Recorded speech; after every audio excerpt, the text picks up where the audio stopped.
नमस्कार प्यारे बच्चों, स्वागत है आपका अपने YouTube channel Vishnu smart classes में।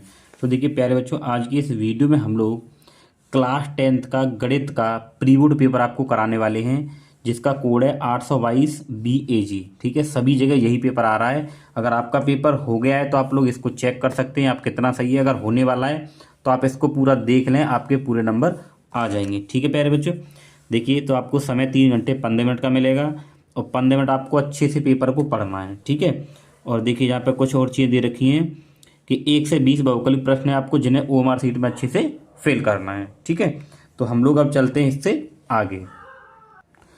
तो देखिए यहाँ पे हमारा देखिए खंड सेक्शन ए में हमारे 20 बहुकल्पीय प्रश्न हैं, जिनको हम लोग यहाँ पे हल करेंगे। ठीक है, तो देखिए यहाँ पे जो हमारे पास सबसे पहला जो प्रश्न है उसको हम लोग करते हैं। तो देखिए सबसे पहला प्रश्न क्या है कि यदि 42 तथा 15 का LCM 210 है तो 42 15 का HCF हमें यहाँ पे निकालना है। तो देखो आपको कैसे करना है इसको हल। ठीक है, तो हमें पता है कि A गुणा B बराबर होता है LCM गुणा HCF। ठीक है, A और B क्या है, वो दो संख्या जो दी गई हैं।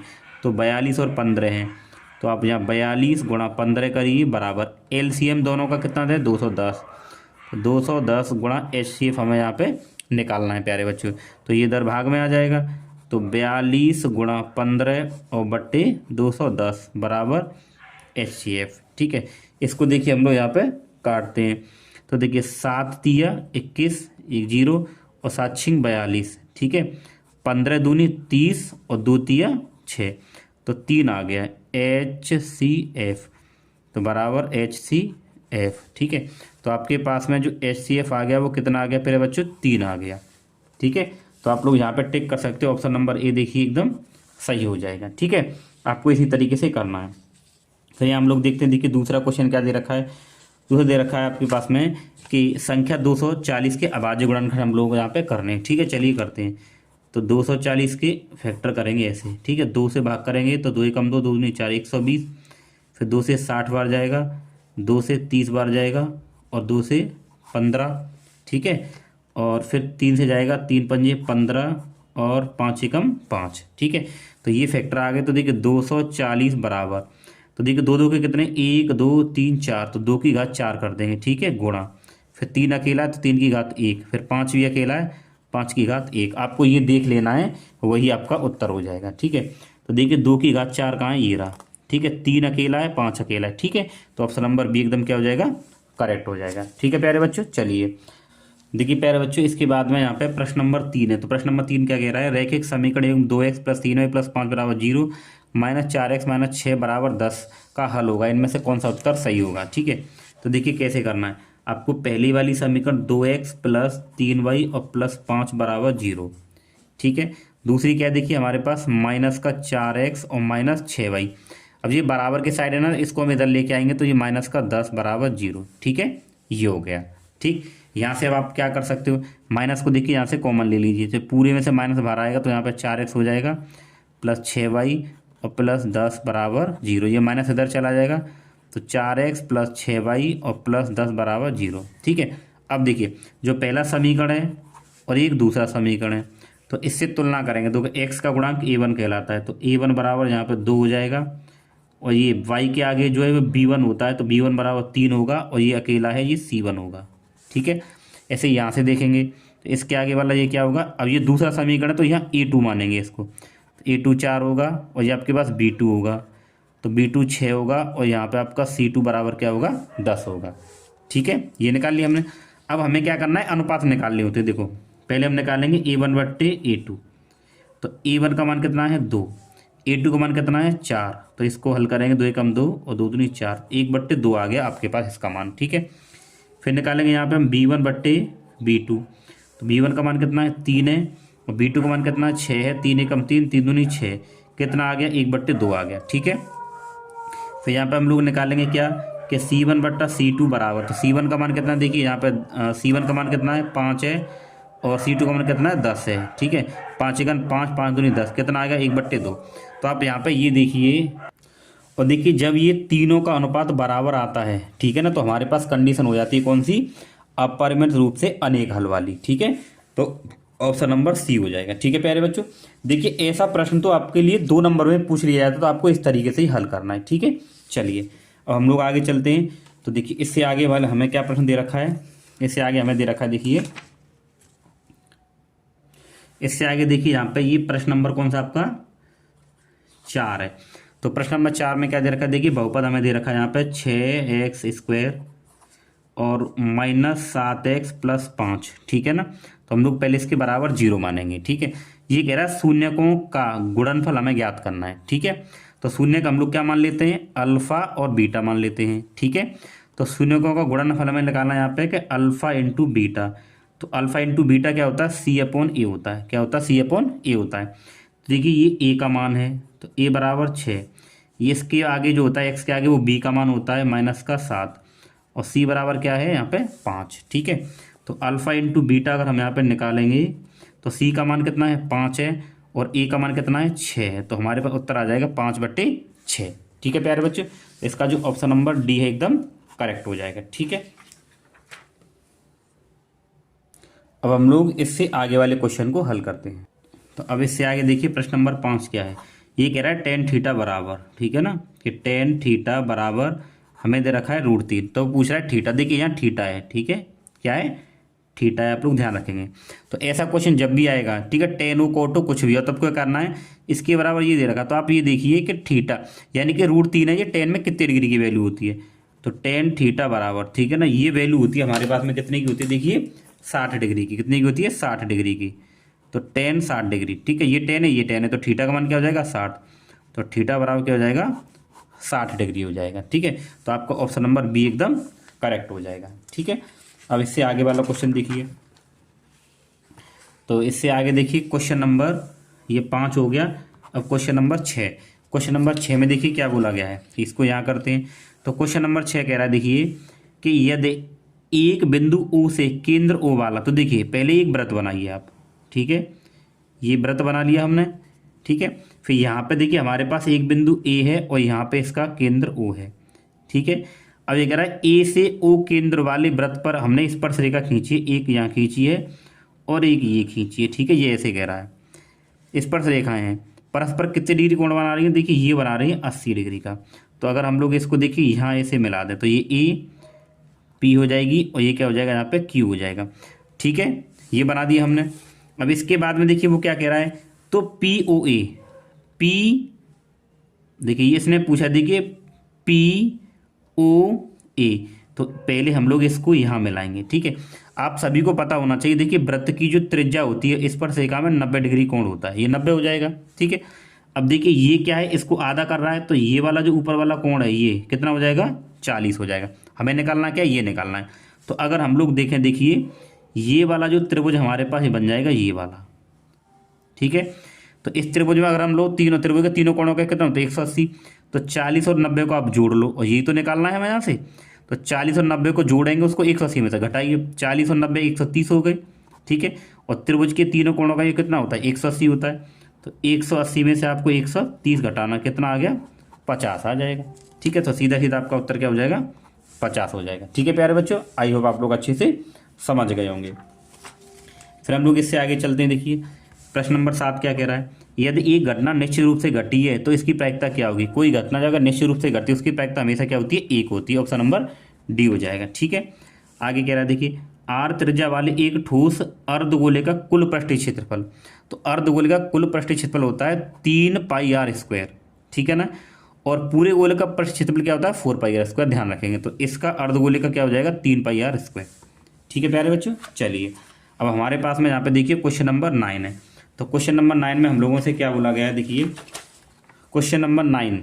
तो क्वेश्चन नंबर 9 में देखिए ये कह रहा है दो बिंदु दे रखे हैं। ठीक है, और हमें इनके बीच की दूरी निकालनी है। तो बीच की दूरी क्या होती है, d बराबर √x1 - x2 का whole square plus y1 - y2 का होल स्क्वायर। तो देखो ये हमारे पास x1 होगा, ये y1 है, ये x2 होगा और ये y2 होगा। लगा दिए सूत्र में, तो d बराबर √x1 का मान कितना है 3 माइनस x2 का मान कितना है 1 स्क्वायर प्लस y1 कितना है 2 माइनस y2 कितना है 4 का स्क्वायर। ठीक है, इसको हल करेंगे तो डी बराबर देखिए 3 में से 1 घटेगा तो 2 का स्क्वायर हो जाएगा, प्लस यहाँ पे -2 बचेगा तो -2 का स्क्वायर। तो डी बराबर 2 का वर्ग 4 और ये -2 का वर्ग करेंगे इसका भी 4 होगा, तो ये हो जाएगा √8। ठीक है, अब देखिए यहाँ √8 तो है नहीं है, लेकिन हम जब इसको सॉल्व करेंगे आगे और, तो इसको मैं क्या लिख सकता हूँ, इसको 8 को लिख सकता हूँ 2 गुणा 2 गुणा 2, 2 दूनी 4, 4 दूनी 8। ठीक है ना। अब देखिए जिसका जोड़ा बनना है ना उसमें से 1 2 बाहर आ जाएगा, इसका तो जोड़ा बनना है, 1 2 बाहर आ गया, इसका जोड़ा नहीं है, ये रूट में ही रहेगा, तो आपका उत्तर होगा 2√2। ठीक है, तो इसमें कहीं है 2√2, ऑप्शन नंबर बी है। ठीक है, आप लोग इसको देख लीजिए, तो ऑप्शन नंबर हमारे पास में क्या होगा, ये होगा बी, 2√2। ठीक है, तो हमारा क्वेश्चन नंबर 9 तक हल हो गया। अब हम लोग इससे आगे हल करते हैं। अब देखिए प्यारे बच्चों, इसके बाद में हमारे पास में क्वेश्चन नंबर 10 है। तो क्वेश्चन नंबर 10 में क्या बोला गया है, यदि किसी द्विघात समीकरण, तो समीकरण क्या दे रखा है हमें, देखिए 4x² और प्लस 4kx और -5 बराबर 0 का एक मूल क्या है, 1/2 है, तो k का मान ज्ञात करिए। तो जो एक जो मूल जब भी दे रखा हो ना और मान किसी का भी पूछा हो, तो यहाँ पे जैसे x है ना, तो x के पे हम लोग क्या रखेंगे, यहाँ पे x बराबर 1/2 रखने पर। ठीक है, तो x बराबर 1/2 रखेंगे। देखो 4 गुणा x की जगह पे 1/2 का वर्ग प्लस 4 गुणा की और गुणा x का मान 1/2 और -5 बराबर 0। 4 गुणा 1 का वर्ग 1 और 2 का वर्ग 4 प्लस, देखिए 2 से काटेंगे 2 दूनी 4, तो गुणा हो जाएगा, ये 2k हो जाएगा और -5 बराबर 0। ठीक है, 4 से 4 कट गया, तो यहाँ आपके पास क्या बचेगा, 1 बचेगा और प्लस 2k -5 बराबर 0। तो ये 2k, ये प्लस का 1 है जो माइनस का है, तो प्लस माइनस माइनस यहाँ पे बचेंगे आपके पास में -4 बराबर 0। ठीक है, तो 2k बराबर, ये इधर चला जाएगा 4, 2 से 2 कट जाएगा, तो k बराबर क्या आ जाएगा, 2 आ जाएगा। ठीक है, तो आप लोग ऑप्शन देखिए, यहाँ पर दे रखा है, तो यहाँ पर आपके पास में जो k का मान है वो कितना आ गया, 2 आ गया। ठीक है, तो ऑप्शन नंबर ए हो जाएगा, k का मान कितना हो जाएगा, 2 हो जाएगा। ठीक है प्यारे बच्चों, चलिए अब यहाँ पे देखिए ये पूछा गया है कि ये सभी जोड़ के कितना होगा। ठीक है, तो देखिए प्यारे बच्चों, इन सभी को अगर जोड़ेंगे तो कितना उत्तर आएगा, 45 आएगा, तो ऑप्शन नंबर बी हो जाएगा। ठीक है, फिर यहाँ पे आगे देखिए हम लोगों से क्या पूछा है, एक क्वेश्चन है देखिए त्रिकोणमिति का क्वेश्चन नंबर 12, तो ये हमें सॉल्व करना पड़ेगा। ठीक है, देखिए यहाँ पे देखिए ये उधर साइन थीटा और माइनस का 1। ठीक है, डायरेक्ट कर रहे हैं, इसको देखिए तोड़िए, ये सेक थीटा है, तो इसको आप लोग लिखिए 1/cos theta plus tan theta को हम लोग यहाँ पे क्या, ये टेन थीटा है, तो टेन को क्या लिखेंगे यहाँ पे हम लोग साइन थीटा बट्टे कॉस थीटा में यहाँ पे तोड़ लेंगे। ठीक है प्यारे बच्चों, अब यहाँ देखिए क्या करेंगे, ये साइन थीटा -1 ऐसे ही रहेगा। अब देखो यहाँ पे हम लोग इसको क्या लिख सकते हैं, 1 प्लस साइन थीटा और बट्टे में कॉस थीटा, ये हो जाएगा। अब यहाँ आपको एक काम करना है, देखिए यहाँ से ना आप माइनस को कॉमन ले लीजिए, तो जब जैसे ही मैं माइनस यहाँ पे कॉमन लूँगा, ठीक है, यहाँ से माइनस कॉमन आएगा तो ये 1 यहाँ हो जाएगा और 1 माइनस का साइन थीटा हो जाएगा। ठीक है, और यहाँ पे क्या है 1 प्लस का साइन थीटा, और पूरे के बट्टे में हम लोग क्या कर देते हैं, कॉस थीटा कर ले रहे हैं। ठीक है, आगे देखिए यहाँ पे माइनस, यहाँ पे देखिए a माइनस बी और a प्लस बी का सूत्र लग जाएगा, तो 1 का स्क्वायर करेंगे 1 आएगा और साइन का स्क्वायर करेंगे तो क्या हो जाएगा, साइन स्क्वायर थीटा। ठीक है, और ये माइनस आ गया और यहाँ पे क्या हो जाएगा, कॉस थीटा। ठीक, इसके आगे देखिए -1 माइनस साइन स्क्वायर थीटा होता है कॉस स्क्वायर थीटा, तो कॉस स्क्वायर थीटा और बट्टे में कॉस थीटा, तो एक कॉस से ये किस कट जाएगा, माइनस का कॉस थीटा उत्तर बचेगा। ठीक है, तो माइनस कॉस थीटा है कहीं पे है, ऑप्शन नंबर सी एकदम करेक्ट होगा। ठीक है प्यारे बच्चों, चलिए अब इसके बाद में हमारे पास में दे रखा है देखिए प्रश्न नंबर 13। तो प्रश्न नंबर 13 कैसे करना है आपको, ठीक है, तो हमें देखिए आंकड़ों का माध्य और बहुलक हमें दे रखा है, हमें माध्य का निकालनी है। तो देखिए हमारे पास सूत्र होता है क्या, क्वेश्चन नंबर 13 के बहुलक बराबर ये होता है 3m और माइनस का 2x बार मान लो आप। ठीक है, देखो इसका मतलब क्या है, ये बहुलक हो गया, m मतलब यहाँ पे माध्य का है और x मतलब क्या है, माध्य है। समझ गए ना, बहुलक कितना दे रखा है आपको 32 बराबर, नहीं सॉरी देखिए माध्य आपको 32 दे रखा, बहुलक आपका 35 है, तो बहुलक की जगह 35 लगाएंगे बराबर, यहाँ पे 3 गुणा में m मतलब माध्य का हमें निकालनी है -2 गुणा। ठीक है, ये x बार का मतलब क्या, माध्य है, तो माध्य कितना दे रखा आपको 32। ठीक है, बस फॉर्मूले में लगा दीजिए आप, तो ये हो जाएगा देखो 35 और ये हो जाएगा 3m और -32 दूनी कितना हो जाएगा 64, ये 64 इधर आ जाएगा आपके पास में, ठीक है। तो 35 प्लस का 64 बराबर का 3m। तो इन दोनों को जोड़ेंगे 9 और 99 बराबर का 3m, ठीक है। 3 से अगर आप इसको काटोगे तो 33 बार कट जाएगा और ये m, तो m बराबर कितना आ गया 33। m मतलब यहाँ पे क्या माध्य का है, क्या है माध्य का, माध्य का। तो यहाँ पे ऑप्शन नंबर एकदम करेक्ट हो जाएगा। तो प्यारे बच्चों आपको यहाँ एक चीज़ ध्यान रखनी है, क्या ये वाली, कि बहुलक बराबर 3 माध्य का और माइनस का 2 माध्य, ठीक है। चलिए इसके बाद में हम लोग यहाँ पे करेंगे। अब देखिए प्यारे बच्चों यहाँ पे क्वेश्चन नंबर 14 हमारे पास क्या दे रखा है। ये कह रहा है देखिए कि कॉस थीटा बराबर √3/2। हमें निकालना है कॉस 2 थीटा का मान। किसका निकालना है, कॉस 2 थीटा का मान यहाँ पे निकालना है। तो देखो आप लोग यहाँ पे एक काम करो, देखिए कॉस थीटा बराबर, ये देखेंगे कॉस में √3/2 कितने की वैल्यू होती है, तो ये होती है हमारे पास में कितने की, कॉस 30 की होती है। कितनी की होती है, 30 की। तो यहाँ से हमें जो थीटा मिलेगा ये कॉस, तो थीटा बराबर क्या हो जाएगा 30 डिग्री हो जाएगा। कितना हो जाएगा 30 डिग्री, ठीक है। हमें निकालना है किसका, कॉस 2 थीटा का मान। तो यहाँ पे देखिए लिखेंगे कॉस और 2 थीटा का मान कितना है, गुणा 30 करेंगे यहाँ पे, ठीक है। तो इसको सॉल्व करेंगे तो 30 दूनी कितना हो जाएगा 60, कॉस 60। तो प्यारे बच्चे कॉस 60 का जो मान होता है वो होता है 1/2, ठीक है। तो ऑप्शन में है कहीं ये रहा, ऑप्शन नंबर बी एकदम करेक्ट हो जाएगा। तो आप लोगों को सॉल्यूशन ऐसे कर लेना है, ठीक है। तो हमने यहाँ पे 14 प्रश्नों को हल कर लिया। अब इससे आगे हम लोग 15वां प्रश्न देखते हैं। अब देखिए यहाँ पे 15वां प्रश्न क्या दे रखा है। ये कह रहा है 2 पासों को एक साथ उछालने पर दोनों पासों पर प्राप्त अंकों का योग कितना है, 10 होने की प्रायिकता निकालनी है। तो देखो जब दोनों पासों को अगर हम लोग यहाँ पे एक साथ उछालेंगे ना, तो देखो ध्यान रखना कुल परिणाम 2 पास है ना, तो गुणा कर लेंगे 6 × 36। तो ध्यान रखें कुल परिणाम कितने हो गए, 36 हो गए, ठीक है। अब ये कह रहा है कि अंकों का जो योग है हमें कितना लेना है, यहाँ पे अंकों का जो योग है वो कितना आना चाहिए, 10 आना चाहिए। तो ये कैसे आएगा, एक बार 6 और 4 आ सकता है, एक बार 5,5 आ सकता है, और एक बार 6,4 आ सकता है। भाई इसके अलावा तो कोई और आ ही नहीं सकता, यानी कि दोनों का जोड़ 10 होना चाहिए, ठीक है। इसके अलावा नहीं होगा। तो कितने परिणाम आए हैं, 3 आए हैं, ठीक है। तो जो कैसे निकालते हैं, टोटल परिणाम नीचे, तो कुल परिणाम कितने हैं 36, ठीक है। अनुकूल परिणाम कितने 1 2 3, तो 3 यहाँ आ जाएगा, ठीक है। 3 से काटेंगे 3 एकम 3 और 3 एकम 3 3 6, यानी उत्तर आ जाएगा 1/12। तो 1/12 है यहाँ पे, जीरो ऑप्शन नंबर ए हो जाएगा, ठीक है प्यारे बच्चों। चलिए आगे चलते हैं। अब यहाँ पे देखिए ये कह रहा है देखिए DE, यानी कि ये और ये दोनों कैसी हैं, समांतर हैं, ठीक है। AD बराबर ये है और D बराबर ये है, E इतना हमें E से निकालना है। तो देखो थेल्स प्रमेय के अनुसार हम क्या कहेंगे, ये हो जाएगा हमारे पास में देखो कि AD और बट्टा में DB, ठीक है, बराबर AE और बट्टे में EC। ये किससे है, थेल्स प्रमेय से, ठीक है। तो AD का मान कितना है 2.2 और बट्टे DB के मान कितना है 3.3 बराबर AE का मान कितना है 1.8 और बट्टे में EC।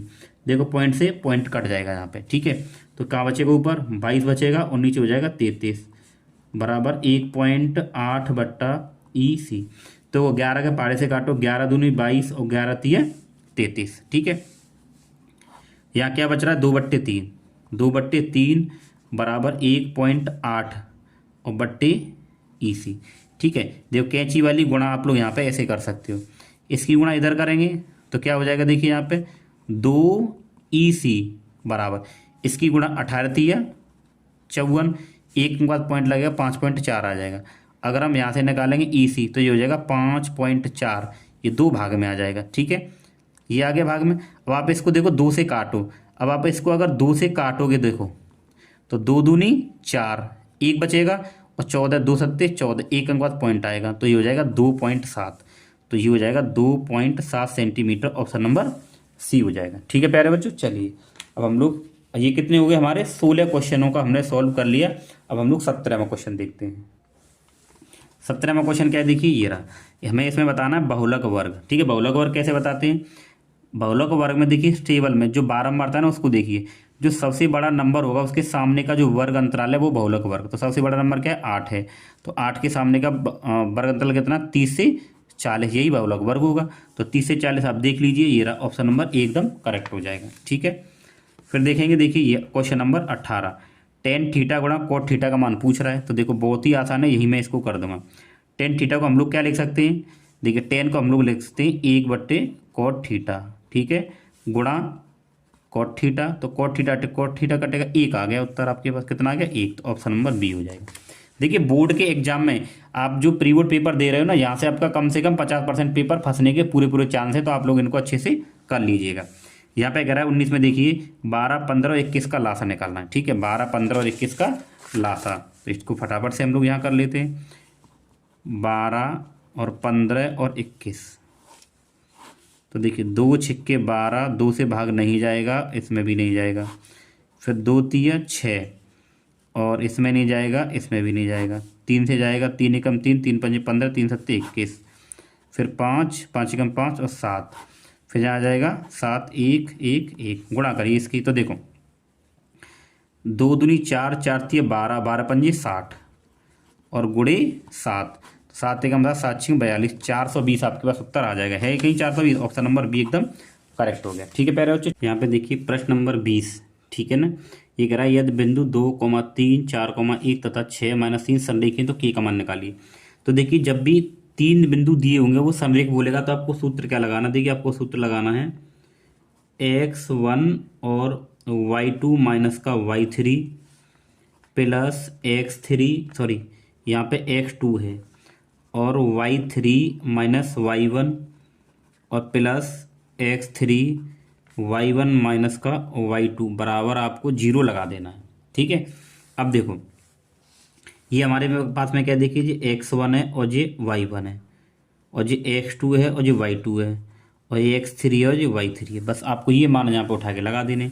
तो x1 का मान कितना, देखिए 2, ठीक है, और y2 का मान कितना k, माइनस y3 का मान कितना है, देखिए माइनस का 3 है तो ये प्लस का 3 हो जाएगा, प्लस x2 का मान कितना है 4, y3 का मान कितना है माइनस का 3 और माइनस y1 का मान कितना है 3, ठीक है, प्लस और यहाँ पे x3 का मान कितना है, देखिए यहाँ पे ये 6 है, कितना है 6, और y1 का मान कितना है 3 और माइनस y2 का मान कितना है, ये k है आपके पास में, ठीक है, और बराबर क्या हो जाएगा 0। अब आप इसको हल करिए, देखो इसकी गुणा इससे करेंगे तो क्या हो जाएगा 2k और 2 तिया 6।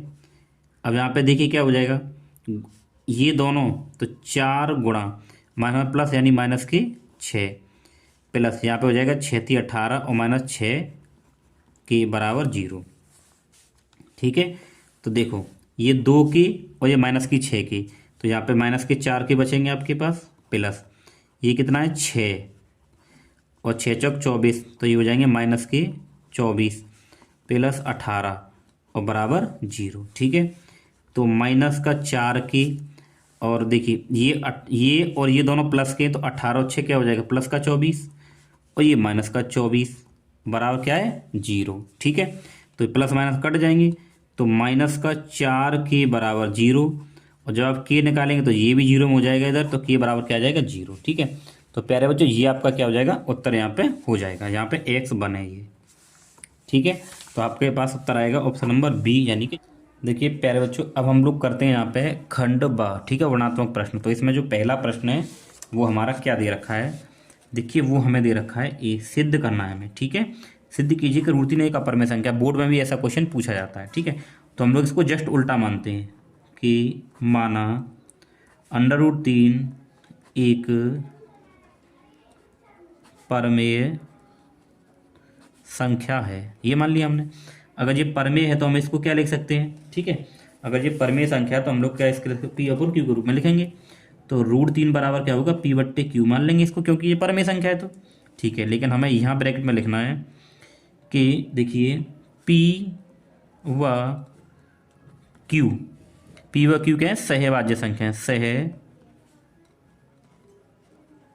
सहअभाज्य संख्या है। सहभाज्य संख्या का मतलब जिसका गुणनखंड केवल 1 हो, ठीक है, और जहाँ पे क्या है Q नॉट इक्वल टू 0 है, ठीक है, यहाँ Q नॉट इक्वल टू 0 होना चाहिए, तभी तो हम कहेंगे कि परमेय संख्या है, ठीक है।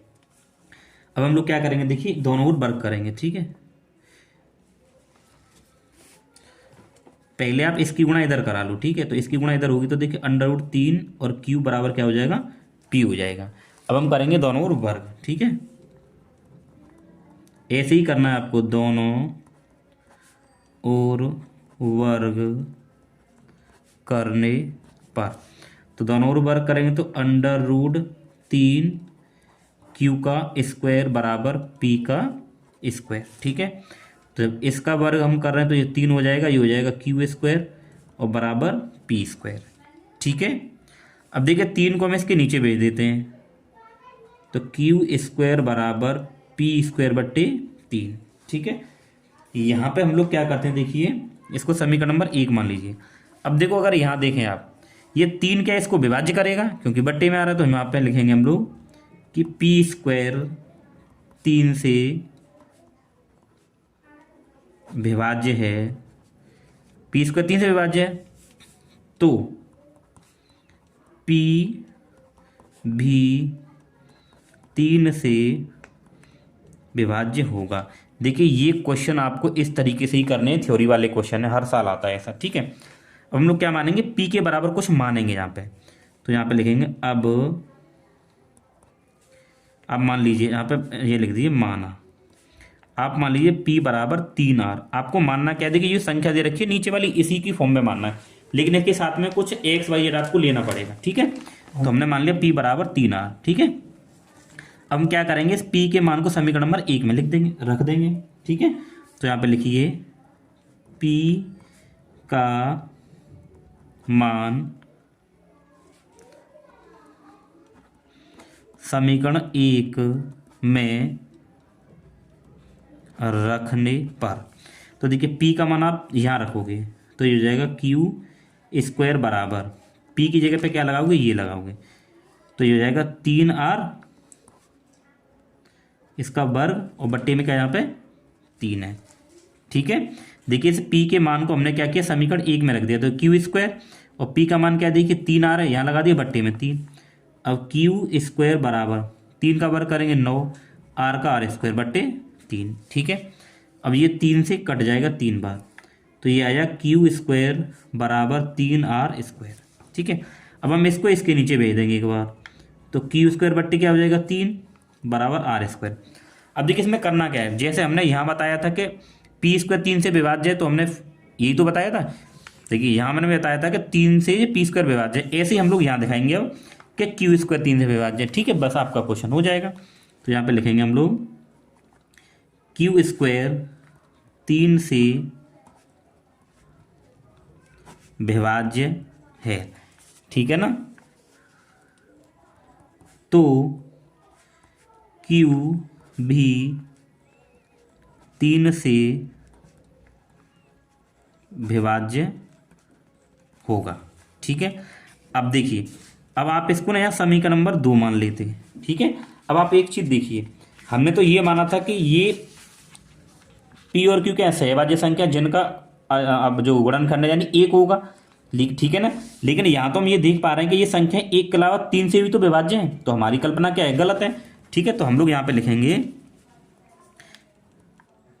समीकरण 1 व 2 से, समीकरण 1 व 2 से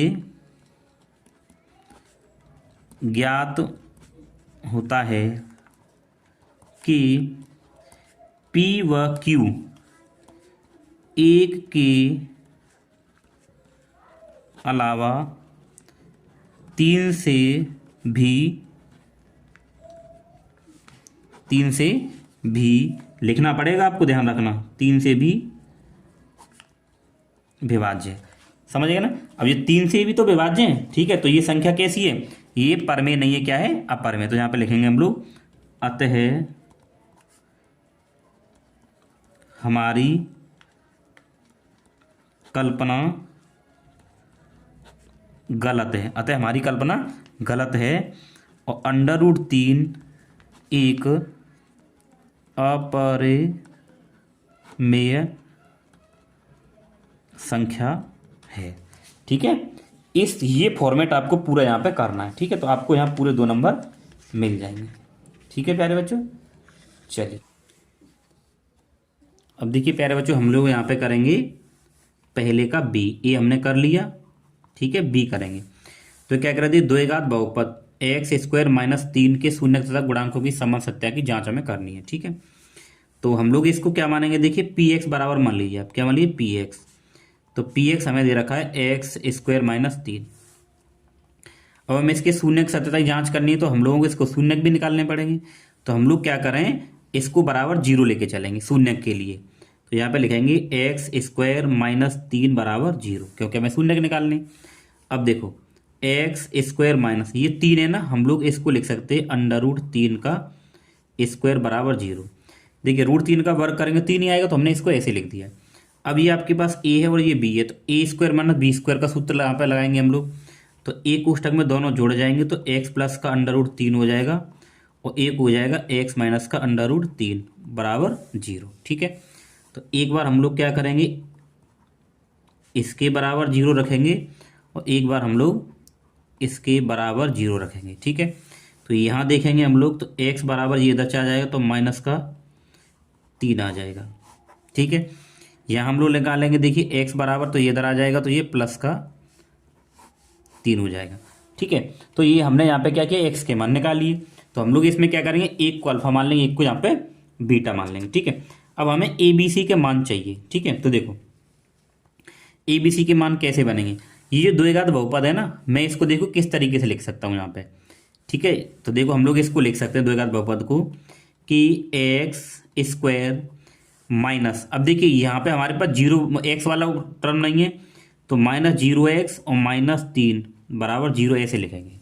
ठीक है, हमने इसको द्विघात बहुपद बना लिया। अब तुलना करेंगे तो देखो यहाँ कुछ नहीं है, तो एक मान लेंगे, तो देखो ए का मान 1 होगा। अगर बी देखेंगे तो बी का मान माइनस का 0 होगा, और सी अगर देखेंगे तो सी का मान माइनस का 3 हो जाएगा। ठीक है, अब जो एक्स निकाला था हम लोग मान लेते हैं कि अल्फा बराबर तो ये है, और ये हमारे पास क्या है, बीटा दे रखा है। ठीक है, अब हमें क्या जांच करनी है, ये जांच करनी है। तो यहाँ पे हम लोग लिखेंगे शून्यकों तथा गुणांकों के बीच संबंध की जांच। ठीक है, ये हमने हेडिंग डाल दी यहाँ पे। तो क्या निकालेंगे, पहले हम लोग लिखेंगे, देखिए अल्फा प्लस बीटा। तो अल्फा प्लस बीटा क्या होता है, माइनस का b/a होता है। ठीक है, और यहाँ पे तो देखिए अल्फा का मान क्या है, माइनस का √3 है। ठीक है, हमने इसको अल्फा मान लिया है, तो देखिए माइनस का √3 प्लस ये बीटा का मान है, तो हमने इसको बीटा मान लिया है, तो ये √3 बराबर माइनस बी का मान क्या है, माइनस का 0, तो -0 और बट्टे ए का मान क्या है, 1। ठीक है, तो देखिए ये दोनों कट जाएंगे, तो यहाँ पे 0 आ गया, और इसको भी हल करेंगे तो 0, तो ये दोनों साइड बराबर, यानी ये वाली जांच हो गई। हम लोग यहाँ पे साथ साथ एक और जांच करते हैं, क्या, गुणांकों की, यानी कि अल्फा इंटू बीटा बराबर होता है c/e। तो अल्फा का मान हमें पता है, देखिए ये दे रखा था, बीटा का मान प्लस का √3 है और बराबर सी का मान क्या, माइनस का 3। ठीक है, और ए का मान क्या है, 1 है।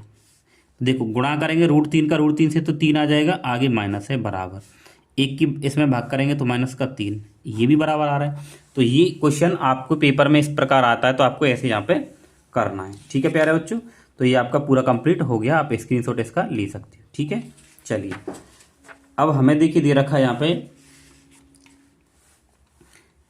पहले का सी सिद्ध करना है। ठीक है, हमें सिद्ध करना है, क्या सिद्ध करना, देखिए 1 + sec a और बट्टे में sec a बराबर sin² a और 1 माइनस का cos a ही हमें यहाँ पे सिद्ध करना है।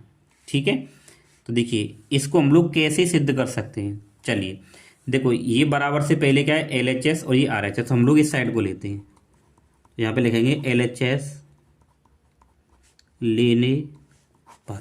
ठीक है, तो LHS लीजिए, तो LHS क्या आपके पास में, देखिए कि 1 प्लस का sec a और बटे में sec a। ठीक है, 1 प्लस sec a का मान क्या हो जाएगा, देखिए 1 बट्टे cos a, और यहाँ पे sec a मतलब क्या हो जाएगा, 1 बट्टे cos a। ठीक है, अब इसको हल करेंगे, देखिए cos a की 1 से गुणा करेंगे तो क्या हो जाएगा, cos a + 1 और बट्टे में cos a। ठीक है, पूरे के बट्टे में क्या है, 1/cos a, cos a से cos a कट जाएगा। ठीक है, तो बराबर ये क्या बचेगा हमारे पास में, कॉस ए प्लस 1 बचेगा। ठीक है, समझ में आ रहा होगा अच्छे से। ठीक है, अब यहाँ हम लोग क्या करेंगे, देखो मैं इसको सीधा तरीके से लिख देता हूँ। देखिए मैं इसको लिख देता हूँ 1/cos ए और बट्टे में 1 मान लेता हूँ। ठीक है, अब हम लोग क्या करें इसमें, ठीक है, अब देखिए हम लोग क्या करेंगे, इसमें ऊपर नीचे गुणा करेंगे 1 - cos ए से और यहाँ भी 1 - cos ए से। ठीक है, तो देखो 1 + cos ए और 1 - cos ए, तो ए स्क्वायर में 20 को लग जाएगा। देखो यहाँ पे 1 का स्क्वायर और यहाँ पे हो जाएगा cos स्क्वायर ए बट्टे, अब ये इसकी गुणा इससे करें क्या हो जाएगा 1 - cos ए। ठीक है, देखिए 1 का वर्ग 1 होता है और माइनस का cos स्क्वायर ए बटे 1 - cos ए। ठीक है, ये हो गया। अब 1 - cos स्क्वायर ए बराबर क्या होता है, तो 1 - cos स्क्वायर ए बराबर क्या होता है, साइन स्क्वायर। क्या होता है, साइन स्क्वायर ए और बट्टे 1 - का cos ए। तो यही हमें लेके आना था। तो हमारी RHS साइड यहाँ पे प्रूव होके आ चुकी है। ठीक है, देखिए हमें इसको सिद्ध करके लाए, हम इसके बराबर ले आए, तो यहाँ पे हम लिख दिया ये RHS हो गया। तो नीचे आप लिख सकते हो यहाँ पे अतः RHS, यहाँ पे आप लिखेंगे LHS बराबर RHS। ठीक है, ऐसे आपको पेपर में ये करना है। ठीक है, चलिए अब हम लोग इससे आगे वाला क्वेश्चन करते हैं। आप इसका स्क्रीनशॉट ले सकते हो। अब देखिए प्यारे बच्चों, यहाँ पे हम लोग करेंगे, देखिए इस डी वाले प्रश्न को। ठीक है, तो डी में क्या दे रखा है, ये कह रहा है देखिए इनका माध्य निकालना है। तो हमें ये सारणी दे रखी है। तो देखिए जब भी आपको इस प्रकार की सारणी मिलेगी तो आपको इसको किस तरीके से हल करना है, तो ऐसी सारणी को ना आपको ऐसे बना लेना है। ठीक है, पहले में आपको वर्ग अंतराल, दूसरे में बारंबारता, तीसरे में मध्यमान और चौथे में एफ आई गुणा एक्स आई आपको लिख लेना है। इसके जो वर्ग अंतराल है देखिए ये पूरा मैंने यहाँ पे लिख रखा है। ठीक है, इसकी बारंबारता 7, 5, 8, 13, 20 यहाँ लिख दी। ठीक है, अब यहाँ पे आपको देखिए बारंबारता को एफ आई बोलेंगे और मध्यमान को एक्स आई बोलेंगे और लास्ट वाले कॉलम में लिखना है एफ आई गुणा एक्स आई। ठीक है, मध्यमान कैसे निकालते हैं, इन दोनों को जोड़ के इनका आधा करना है। तो देखिए 0 10 को जोड़ेंगे 10 और 10 का आधा करेंगे कितना हो जाएगा 5। 10 और 20 को जोड़ेंगे 30, 30 का आधा कितना हो जाएगा 15। ठीक है, 30 और 20 को जोड़ेंगे 50, 50 का आधा कितना हो जाएगा 25 और ये 70, 70 का आधा कितना हो जाएगा 35 और 90 का आधा कितना हो जाएगा 45 और ये 110 का आधा कितना हो जाएगा 55। ठीक है, ये हो गया। अब इन सभी को देखिए बारंबारताओं को हमें क्या जोड़ना होता है, तो इनको हम लोग बोलते हैं सिग्मा एफ आई।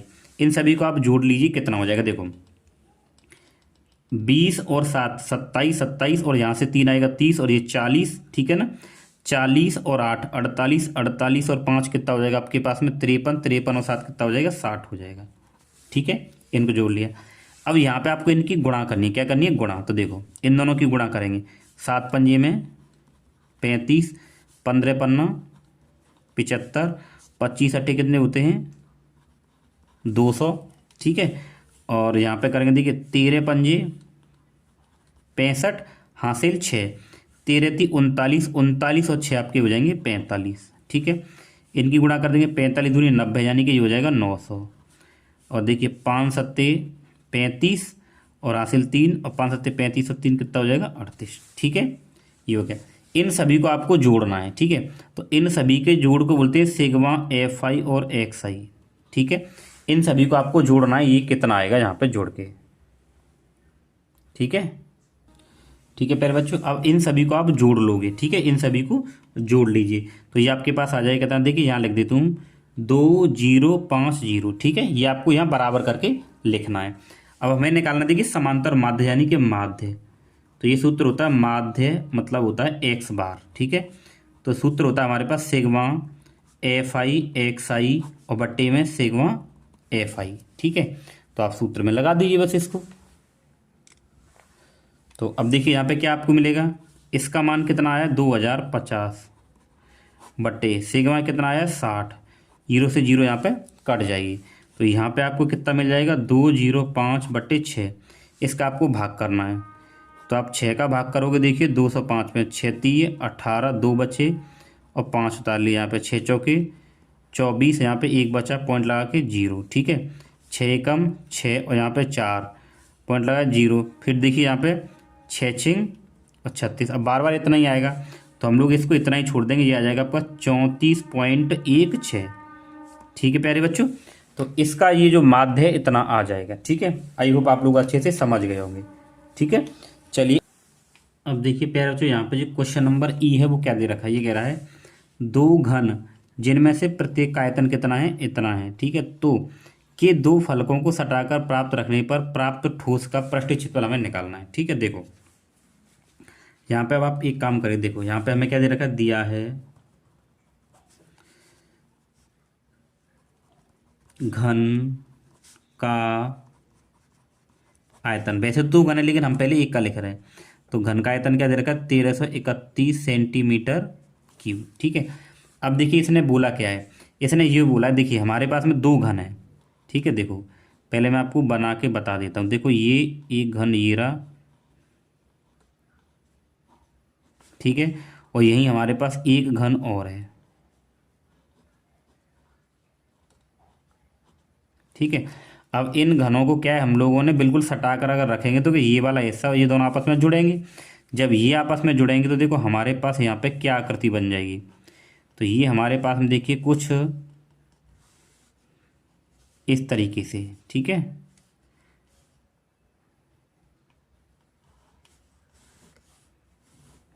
पहले आप इसको ढंग से समझेंगे फिर कराएंगे हम लोग आपको। ठीक है, तो ये हमारे पास कुछ इस तरीके से आकृति बन जाएगी। ठीक है ना, पहला घन ये रहा, दूसरा घन ये रहा। ठीक है ना, अब इन दोनों घनों को जोड़ने पर देखो कह रहा सटाकर रखने पर प्राप्त ठोस, हमें ये ठोस मिला, तो ये क्या, ये घनाभ मिला है, इसका हमें पृष्ठीय क्षेत्रफल निकालना है। ठीक है, देखो अब ये एक घन है ना, तो एक घन का आयतन इतना है, तो घन का आयतन क्या होता है, भुजा क्यू। क्या होता है, भुजा क्यू। तो यहाँ पे लिखेंगे हम लोग, माना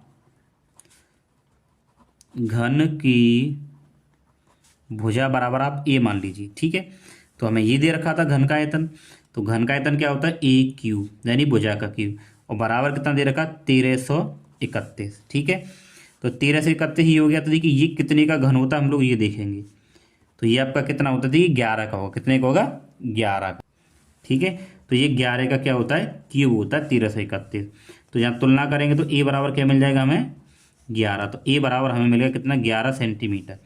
यानी घन की भुजा हमें कितनी मिल गई, ये मिल गई हमें 11 मिल गई। ठीक है, अब देखो ये घन है ना, तो यहाँ से लेके यहाँ तक 11 हो गया ये, और यहाँ भी ये 11 हो, तो इसकी जो लंबाई है, ठीक है ना, इसकी यहाँ से यहाँ तक की जो लंबाई है वो टोटल एल बराबर कितनी हो जाएगी, दोनों को जोड़ देंगे तो 22 हो जाएगी। ठीक है ना, लेकिन इसकी जो चौड़ाई है, ठीक है ना, और जो ऊंचाई है उस पर कोई फर्क नहीं पड़ेगा, वो 11 ही रहेगी। ठीक है, तो यहाँ पे हम लोग लिखेंगे, देखिए प्राप्त घनाभ की विमाएं, तो देखिए इसकी जो एल होगी वो 22 हो जाएगी, तो एल बराबर क्या हो जाएगी, 22। बी बराबर 11 रहेगा और एच बराबर भी क्या रहेगा, 11 ही रहेगा सेंटीमीटर में। ठीक है, और ये भी सेंटीमीटर में। ठीक है, अब हमें क्या निकालना है, हमें इसका निकालना है क्या, पृष्ठीय क्षेत्रफल। ठीक है, यही हमसे बोला है, तो यहाँ पे हम लोग लिखेंगे घनाभ का पृष्ठीय क्षेत्रफल। तो सूत्र होता है 2 LB प्लस BH और प्लस HL। ठीक है, ये 2 आएगा। देखिए एल का मान कितना है यहाँ पे, 22 गुणा बी का मान कितना है, 11 प्लस बी का मान 11 गुणा एच का मान भी 11 प्लस एच का मान 11 और एल का मान कितना है, 22। ठीक है, इसको हल करिए आप लोग। यहाँ पे 2 देख 11 दूनी 22 हासिल 2, 11 दूनी 22 और 2 कितना हो जाएगा, 24 प्लस 11 गुणा 11 करेंगे 121, और देखिए ये हमारे पास क्या हो जाएगा, 242। ठीक है, इसका हम लोग हल करेंगे। देखो यहाँ पे लगाएंगे 2 गुणा, देखो इन सबको जोड़िए, देखिए 2 और 1 3, 3 और 2 कितना हो जाएगा, 5। ठीक है, फिर 4 और 2 6 और 6 और 4 10 हासिल 1, 2 और 1 3, 3 और 2 5 और 1 6, तो गुणा करेंगे तो देखो 2 पंजे 10, 2 छक्के 12, तो 1210 सेंटीमीटर स्क्वायर ये आ जाएगा। ठीक, देखिए पहले बच्चों इसके बाद में हम लोग पहले का एफ देखेंगे। ठीक है, ये क्या कह रहा है, यदि बिंदु x, y बिंदुओं 3, 6 तथा -3, 4 से समदूरस्थ हैं तो x, y के बीच संबंध क्या होगा। ठीक है, देखिए आपको इसमें ना इस तरीके से चित्र बनाना है। देखो कैसे बनाना है, आप यहाँ पे ना ये मानिए, ये एक हमारा मान लीजिए बिंदु A है और ये बिंदु क्या है, B है। तो यहाँ बिंदु ए के जो निर्देशांक हैं 3,6 हैं और यहाँ पे क्या है -3,4 है। ठीक है, अब कोई बीच में एक बिंदु हमें मान लेना, तो देखो मैंने मान लिया ये बिंदु पी है जिसके निर्देशांक क्या है x, y है। इसमें बोला है कि ये बिंदु पी है ना, इससे भी समान दूरी पर है, इससे भी समान दूरी पर है, तो x y में संबंध है। ठीक है, देखिए ऐसे क्वेश्चन में थोड़ा सा हमें थ्योरी लिखनी पड़ती है, तो वो आप यहाँ पे लिखिए, जैसे जैसे मैं बताऊंगा आपको वहाँ पे पेपर में भी वैसे ही लिखनी है। ठीक है, देखिए तो हम लोग यहाँ पे लिखेंगे माना, ठीक है, बिंदु P, तो बिंदु P के निशान लिखोगे x, y। ठीक है, बिंदुओं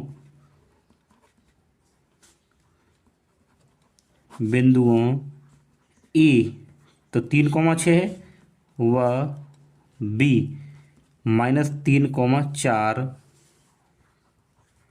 से सम दूरस्थ है।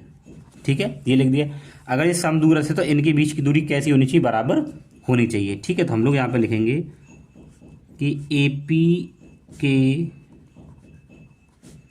बीच की दूरी, आपको बिल्कुल समझाने के लिए ऐसे किया जा रहा है, AP के बीच की दूरी बराबर PB के बीच की दूरी, ऐसे कर लोगे आप। अब देखो, अब ये AP है ना, तो आप AP के बीच की दूरी अगर यहाँ पे निकालोगे, ठीक है, तो सूत्र आप लगाओगे, क्या लगाओगे, अंडर रूट के x1 - x2 का whole square plus y1 - y2 का होल स्क्वायर बराबर, ऐसे PB के लिए हम लोग सूत्र लगाएंगे कि x1 - x2 का whole square plus y1 - y2 का होल स्क्वायर। ठीक है, अब देखो यहाँ पे आपको यहाँ एक चीज़ यहाँ पे देख लेनी, देखिए AP, तो A के निशांक ये हैं और P के ये हैं, तो हम लोग यहाँ पे लिख दें। ठीक है, यानी कि A के लिए क्या है हमारे पास 3,6 है और B के लिए P के लिए निशांक क्या हमारे पास, देखिए यहाँ P के लिए क्या है x, y। ये केवल आपकी हेल्प के लिए बताया जा रहा है कि आप गलती ना करें। ऐसे यहाँ पे देखिए P, तो P के लिए निशांक क्या है, तो आप यहाँ पे पहले P लिख लीजिए। तो P के हैं, देखिए यहाँ पे यहाँ लिख लो कि x, y है। फिर B, तो B के निशांक क्या है हमारे पास में, देखिए -3,4 है, ये लिख लिया। अब आप सूत्र में लगा दीजिए। ठीक है, तो आपके पास में सूत्र भी है, ये रहा।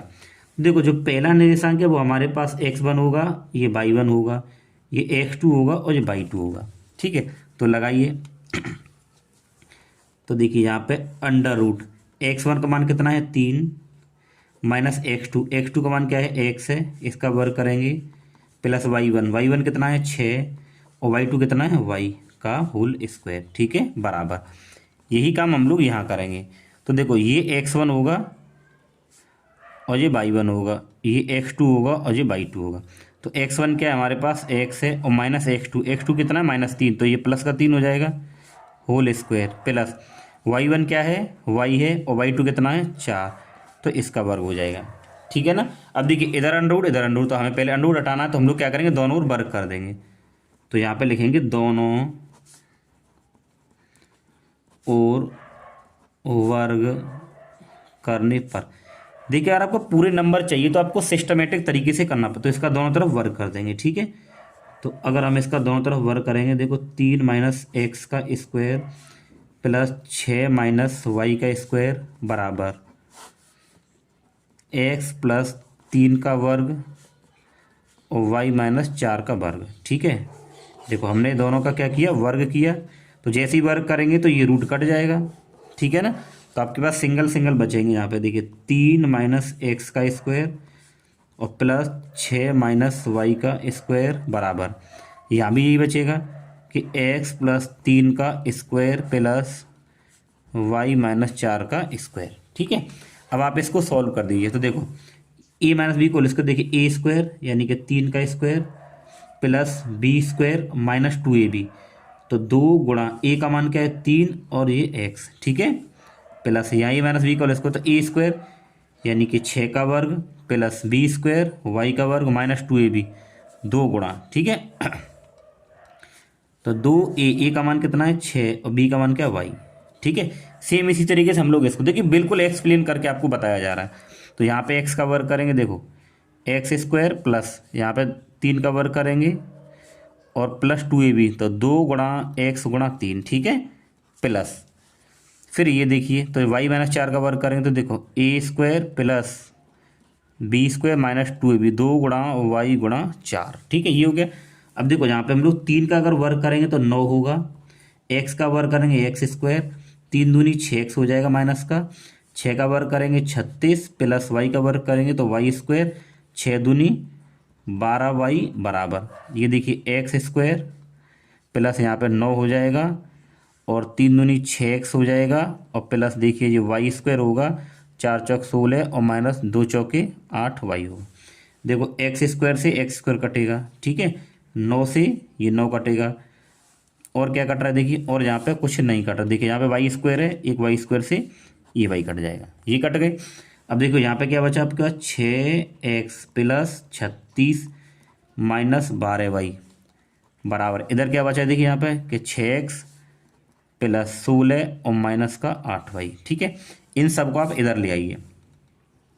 देखिए माइनस का 6x और ये भी इधर आ जाएगा तो ये हो जाएगा माइनस का 6x, ठीक है, फिर आप माइनस का 12y लिखिए, ये इधर आ जाएगा तो प्लस का 8y और यहाँ प्लस के 36 है, ये इधर आ जाएगा तो माइनस का 16 बराबर 0, ठीक है, माइनस में प्लस यानी कि हो जाएंगे माइनस के 12x माइनस प्लस माइनस, तो यहाँ पे आपके कितने बचेंगे देखिए माइनस के 4y और प्लस ये अगर 36 आप घटाओगे यहाँ पे कितने बचेंगे 20 बच जाएंगे, ठीक है, और बराबर 0। यहाँ से आप एक काम करिए, क्या काम कर सकते देखो, यहाँ से आप लोग माइनस का 4 कॉमन ले लो, तो माइनस का 4 कॉमन लेंगे देखिए 4 3 12, 3x बचेंगी, ये माइनस का 4 कॉमन आया तो यहाँ पे y बचेगी और माइनस 4 5 20, यहाँ 5 बचेंगे बराबर 0, ठीक है, तो ये इधर भाग में चला जाएगा तो ये हो जाएगा 3x प्लस वाई माइनस 5 बराबर 0, ठीक है, तो ये हमारा इसमें संबंध आ जाएगा, ठीक है,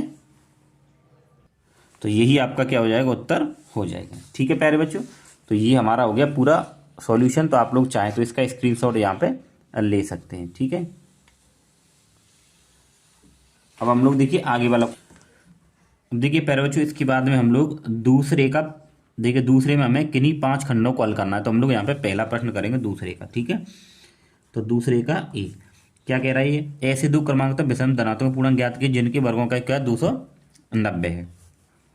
तो यहाँ पे हम लोग मान लेंगे कि माना 2, ठीक है, यहाँ पे हम लोग लिखेंगे कि माना 2 क्रमागत विषम धनात्मक पूर्णांक x व x प्लस 2 है, ये मान लिया हमने, ठीक है।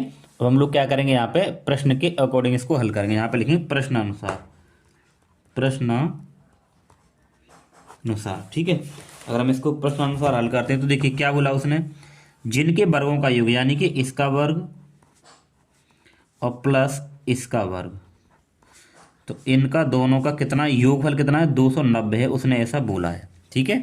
अब इसको हल करेंगे, देखो ये हो जाएगा एक्स का स्क्वायर प्लस यहाँ करेंगे हम ए प्लस बी का होल स्क्वायर, तो ये एक्स स्क्वायर और यहाँ पे ये 2 का स्क्वायर, ठीक है, और यहाँ पे 2ab, तो 2 गुणा ए का मान क्या है एक्स गुणा बी का मान 2 और बराबर 290।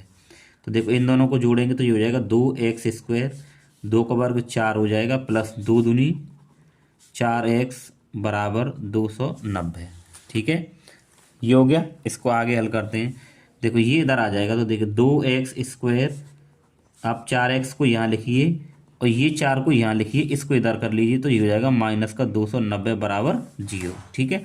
यहाँ से हम लोग क्या करेंगे देखो 2x square plus 4x plus minus minus, तो माइनस का हो जाएगा 286, यहाँ से हम लोग क्या करेंगे 2 बाहर लेंगे तो ये हो जाएगा एक्स स्क्वायर प्लस 2 दूनी 4, यहाँ पे 2x और माइनस 2 एकम 2, 2 चौके 8, 2 तिये 6 बराबर 0, ठीक है।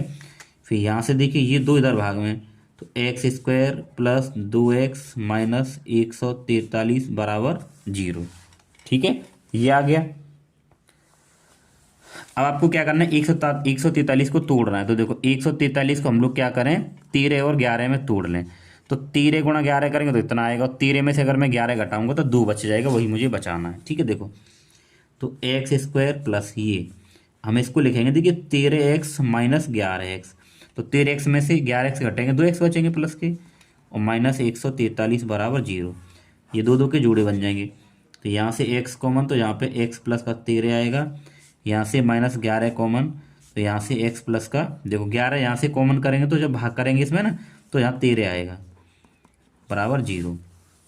देखिए ये दोनों सेम है, तो यहाँ लिखेंगे x प्लस 13, और दूसरे ब्रैकेट में क्या आएगा x, और ये माइनस का 11 बराबर 0। ठीक है, अब देखिए x प्लस 13 बराबर 0 करिए एक बार, और एक बार x माइनस 11 बराबर 0 करिए, तो x बराबर माइनस का 13 आएगा। और यहाँ देखेंगे x बराबर क्या आ जाएगा, इधर चला जाएगा तो ये x बराबर आएगा प्लस का 11। ठीक है ये कुछ नहीं है। अब देखो x का मान तो ये आ गया। अब ये तो पहला पूर्णांक हो गया। अब दूसरा हमने क्या माना था, x प्लस 2 माना था। ठीक है, तो यहाँ पे लिखेंगे, देखिए पहला पूर्णांक,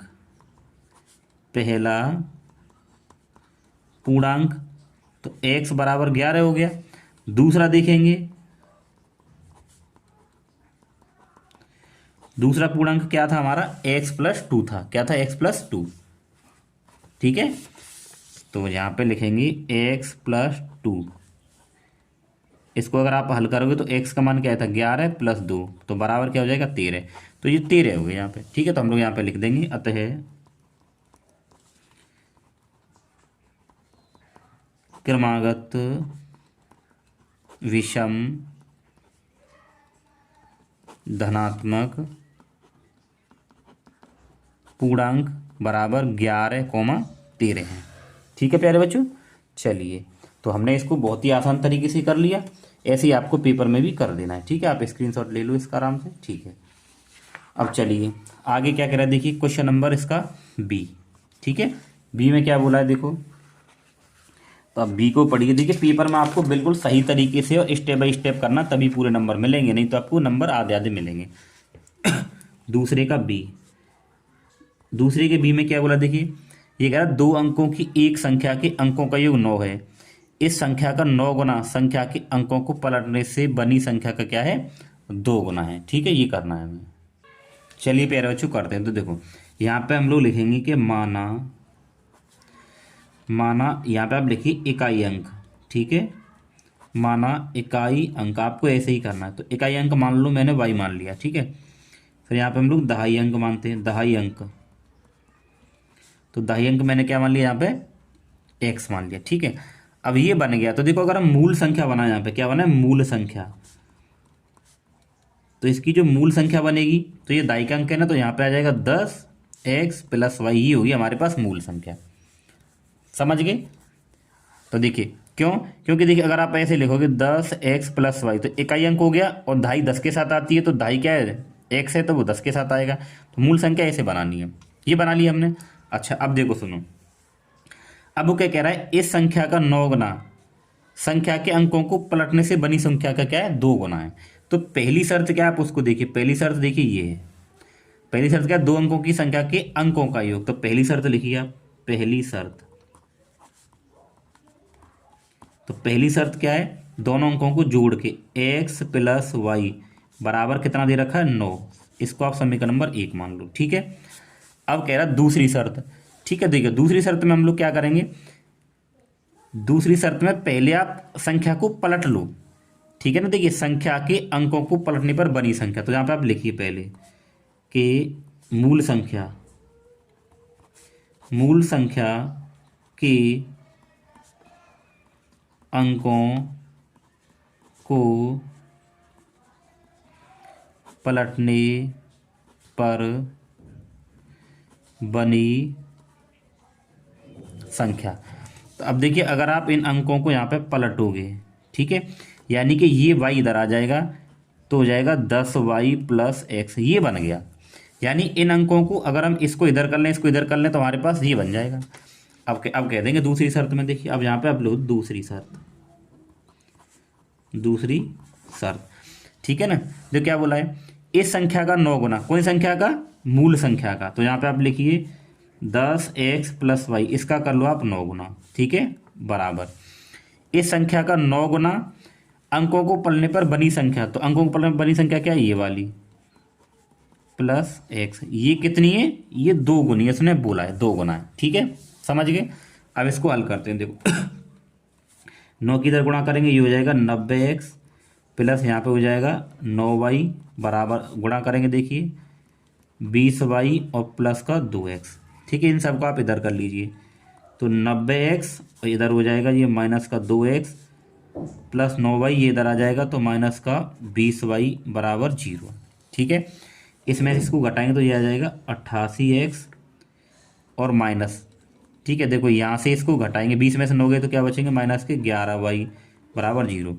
अब यहाँ से हम लोग क्या करेंगे, 11 कॉमन आ जाएगा, तो 11 8 88, यहाँ पे x बचेगा, 8x बचेगा और माइनस y बराबर क्या आ जाएगा, 0 आ जाएगा, ठीक है, ये आ गया।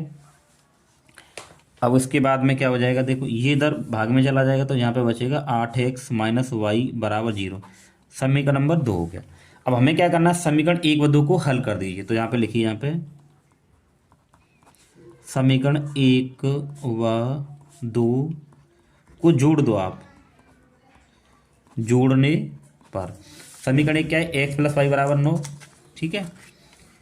तो x प्लस वाई बराबर 9 और दूसरा क्या है 8x माइनस वाई बराबर 0। देखो जोड़ेंगे तो चिन्ह चेंज नहीं होंगे, कट जाएंगे, देखो ये कट गए, ये हो जाएंगे आपके पास 9x बराबर, ये हो जाएगा 9 और यहाँ 9 से 9 कटेगा तो x बराबर आपके पास 1 आ गया, ठीक है। अब इस x का मान आप इन दोनों में से कहीं लगा दो। तो यहाँ पे लिखिए आप लोग कि x का मान, ये समीकरण,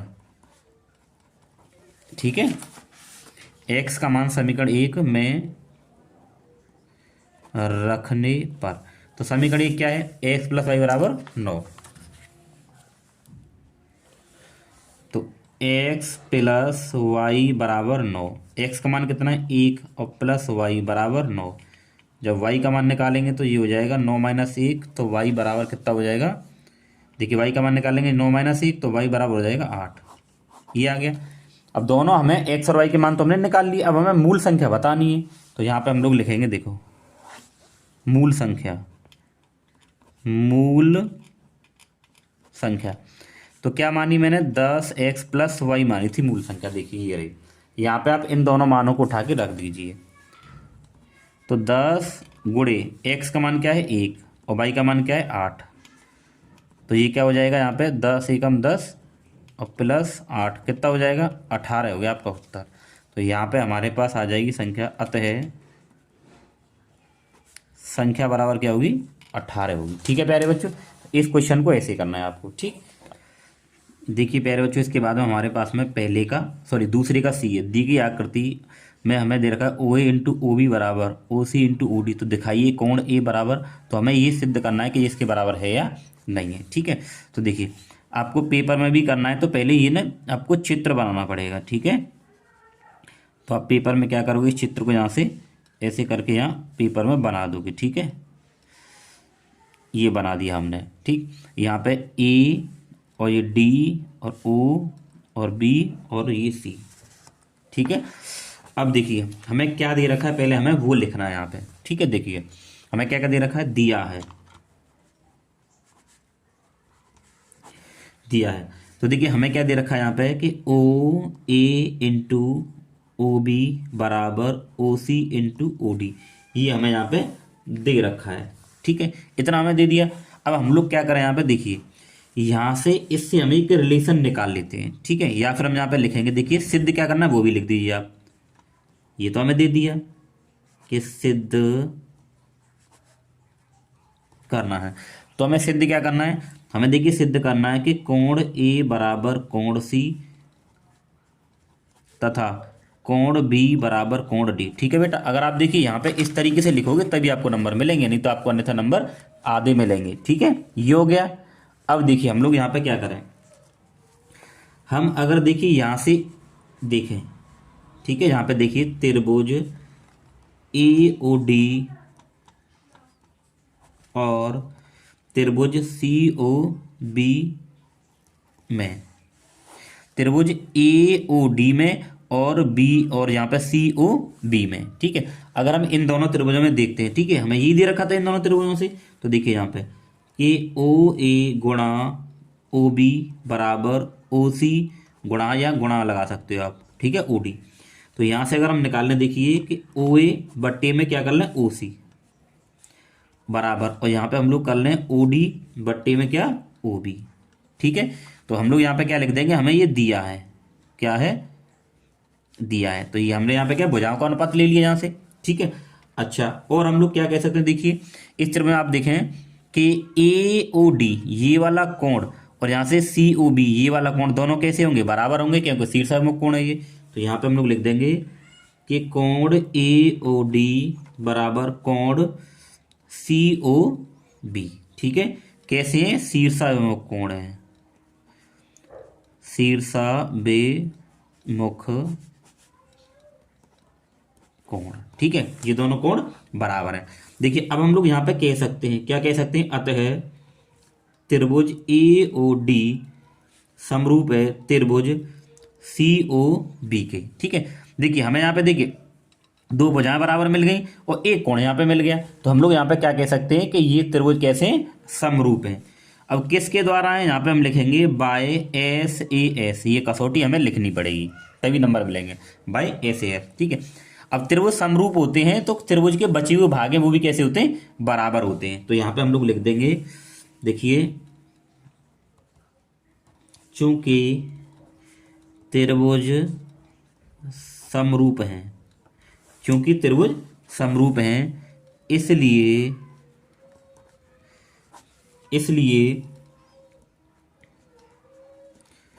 उनके संगत कोण कैसे होंगे, बराबर होंगे, बराबर होंगे। अब किसके द्वारा होंगे, by C P C T. तो हम लोग यहाँ पे लिख देंगे कि अतः कोण ए बराबर कोण सी, ठीक है, और कोण बी बराबर कोण डी। अब ये किसके द्वारा है, आप यहाँ पे लिख दिए by C P C T. ठीक है, ये हो गया आपका पूरा उत्तर। आपको पेपर में ऐसे ही यहाँ पे करना है, तभी आप पूरे नंबर वहाँ पे मिलेंगे। ठीक है प्यारे बच्चों, यहाँ तक समझ गए। ठीक है, तो आप इसका स्क्रीनशॉट ले लीजिए, आपको ऐसे ही वहाँ पे कर देना है। ठीक है, अब हम लोग करेंगे इससे आगे वाला प्रश्न। देखिए ये क्या कह रहा है, अब देखिए यहाँ पे हमें कितने प्रश्न करने हैं, ये कह रहा था कोई 5 प्रश्न करिए। ठीक है, तो हम लोग क्या कर रहे हैं, देखिए इस वाले को नहीं कर रहे हैं, हम लोग क्या करेंगे, ई वाला कर लेंगे। ठीक है, 5 ही हमें करने, जो इजी आपको तो टाइम बचाना ना, जो सरल है हम लोग उसको करेंगे। ठीक है, तो देखिए चलिए इसको करते हैं। ये क्या कह रहा है, देखिए दूसरे का ई, एक थैली में 3 नीली 2 सफेद और 4 लाल गेंद है, यदि इस थैली में से यदृच्छा निकाली जाती है तो इसकी प्रायिकता में 2 कंडीशन दे रखी है, देखिए 3, इनकी हमें प्रायिकता निकालनी है। ठीक है, तो हम लोग यहाँ पे लिखेंगे, देखिए थैले में नीली गेंद, तो आप देखिए यहाँ पे नीली गेंद, तो नीली गेंद को हम लोग क्या कह सकते हैं, नीली गेंद को हम लोग कहेंगे ब्लू, तो यहाँ पे हम ब्लू ब्लू लिख सकते हैं, नीली गेंद। ठीक है, कितनी यहाँ पे, ये आपकी 3। ठीक है, सफेद गेंद कितनी है, देखिए सफेद गेंद मतलब वाइट, डब्लू मान लो आप इसको, कितनी है 2। लाल गेंद, लाल गेंद मतलब रेड, तो रेड कितनी है आपके पास में 4 है। ठीक है, हम यहाँ पे निकालेंगे कुल गेंद, तो कुल गेंद अगर आप यहाँ पे निकालते हो तो कुल गेंद कितनी हो जाएंगी, 4 + 3 + 2 बराबर 4 3 7 और 2 कितनी होगी, 9 हो गई। ठीक है, तो आपके पास में कुल गेंद कितनी हो गई, 9 हो गई। ठीक है, अब आपको निकालना क्या है, देखिए पहले वो कह रहा है सफेद गेंद की प्रायिकता। ठीक है, तो यहाँ पे हम लोग लिखेंगे सफेद गेंद होने की प्रायिकता, तो आप यहाँ पे P लिखिए प्रायिकता, और सफेद पूछ रहा है ना, तो सफेद को हम क्या मानना है, वाइट W, तो यहाँ पे लिखेंगे PW बराबर, तो कुल गेंद कितनी है 9 है, और सफेद गेंद कितनी है आपके पास 2 है, तो ये आ जाएगा 2/9। ठीक है, फिर वही पूछ रहा है, देखिए नीली गेंद, तो यहाँ पे दूसरा निकालेंगे, ये तो पहला हो गया हमारे पास में, अब दूसरा निकालेंगे, नीली गेंद होने की प्रायिकता। तो P मतलब प्रायिकता और नीली मतलब ब्लू, तो PB बराबर कुल गेंद कितनी है 9 है और नीली गेंद कितनी है आपके पास में 3 है, तो यहाँ पे 3 रखेंगे, इससे इसको काट ही देंगे तो 3 3 9, तो हमारे पास आ जाएगा PB बराबर 1/3, ठीक है, यानी नीली गेंद होने की प्रायिकता। फिर कह रहा है लाल, तो लाल गेंद होने की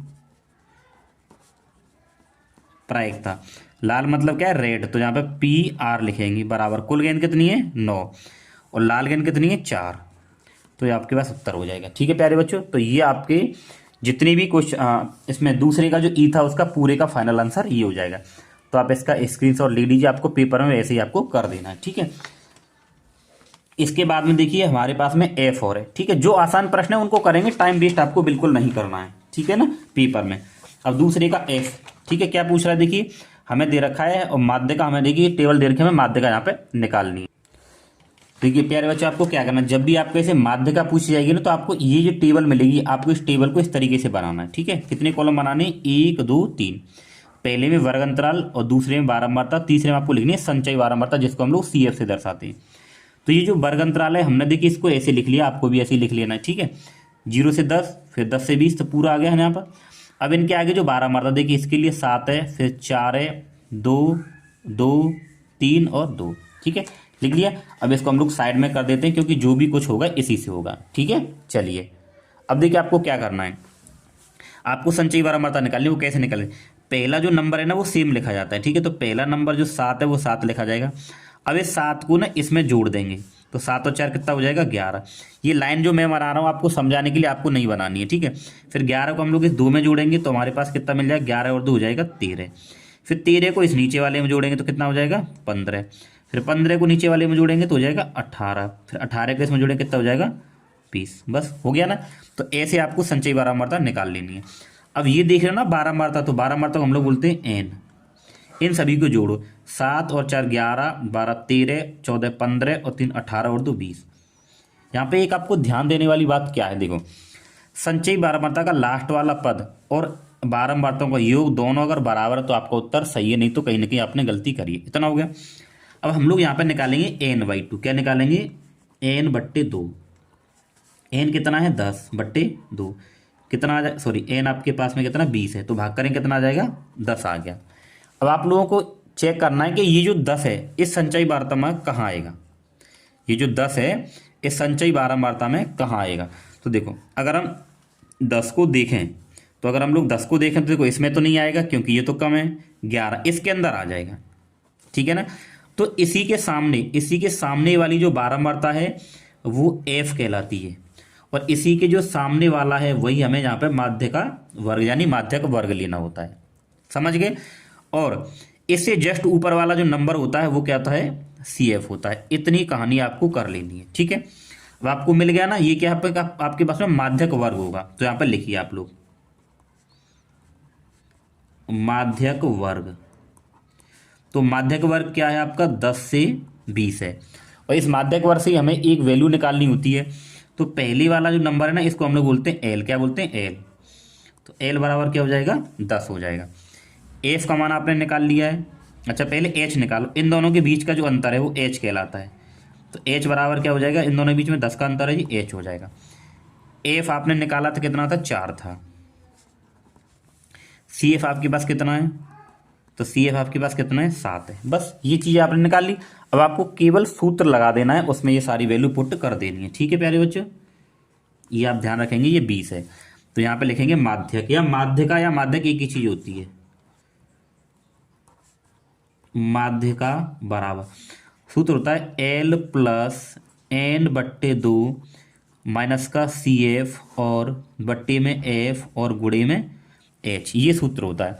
आपके पास सारी वैल्यू दे रखी है, बस आप इसको पुट कर दीजिए। तो करिए, देखो L का मान कितना है 10 है, प्लस n/2 का मान देखो n/2 है ना, तो n/2 का मान आप पहले निकाल चुके, 10 आया है, तो आप इसकी जगह पर 10 लगा दो।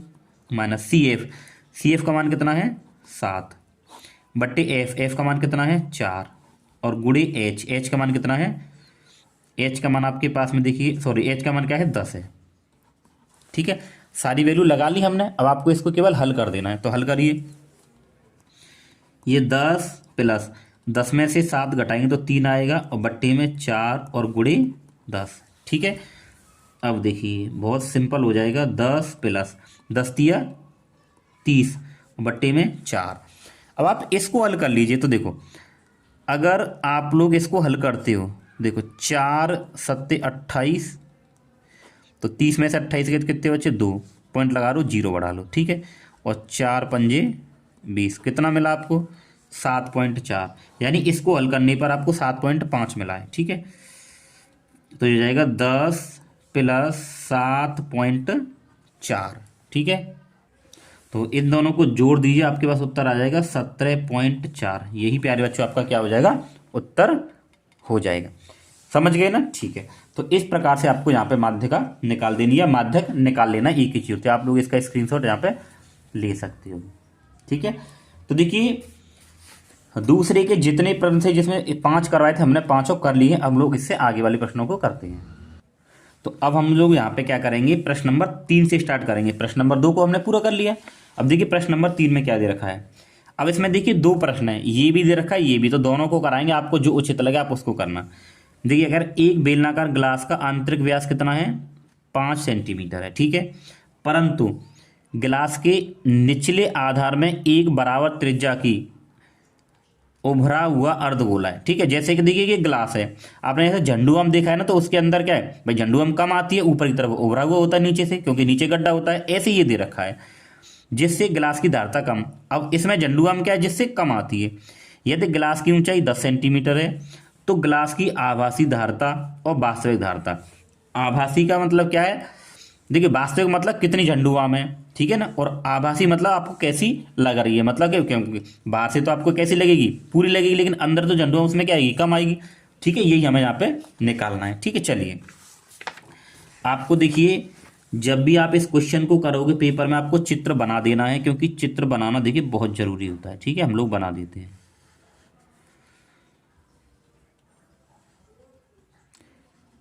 ठीक है, ये हो गया।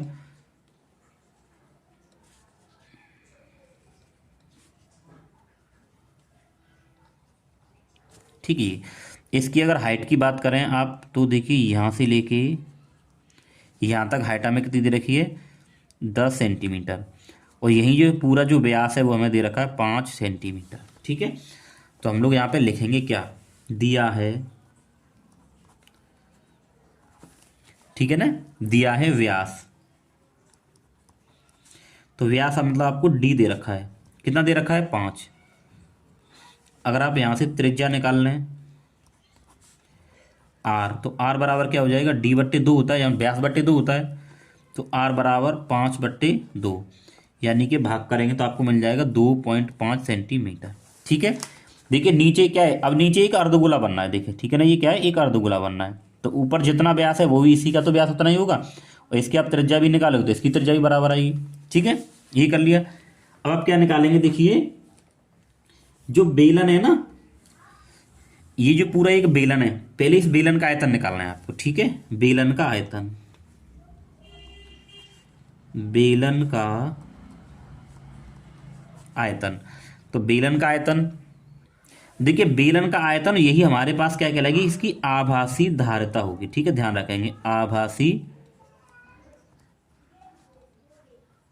धारिता, समझ रहे हैं ना। तो बेलन का जो आयतन होगा वही कैसी होगी, आभासी इसकी धारिता होगी। तो बेलन का आयतन क्या होता है πr²h। ठीक है, तो आप लोग पाई का मान क्या लगाएंगे, उसने दे रखा है आपको 3.14 लगाना है, तो 3.14 गुणे आर, आर का मान कितना है 2.5 का स्क्वायर गुणे एच, एच का मान कितना है 10। ठीक है, 3.14 गुणा, अब देखो इसको हम लोग 2 बार लिखेंगे, गुणा 10। ठीक है, तो 3.14 गुणा, इन दोनों की देखो गुणा कराएंगे, 25 गुणा 25 625 होता है ना, तो 0.2 अंक बाद आ जाएगा, और गुणे 10। ठीक है, अब इस पूरे की जब हम लोग गुणा करेंगे, हमने देखिए कर लिया है, तो 196.25। अब ये धारता है ना, आयतन है, तो सेंटीमीटर क्यूब में आएगी। तो ये तो आभासी मतलब आपको बाहर से दिखेगी उसकी धारता होगी। अब देखिए ये अर्धगोला है ना, हम लोग इसका भी क्या निकालेंगे, आयतन निकालेंगे। ठीक है, क्या निकालेंगे, अर्धगोले का आयतन। तो निकालिए, अर्धगोले का आयतन।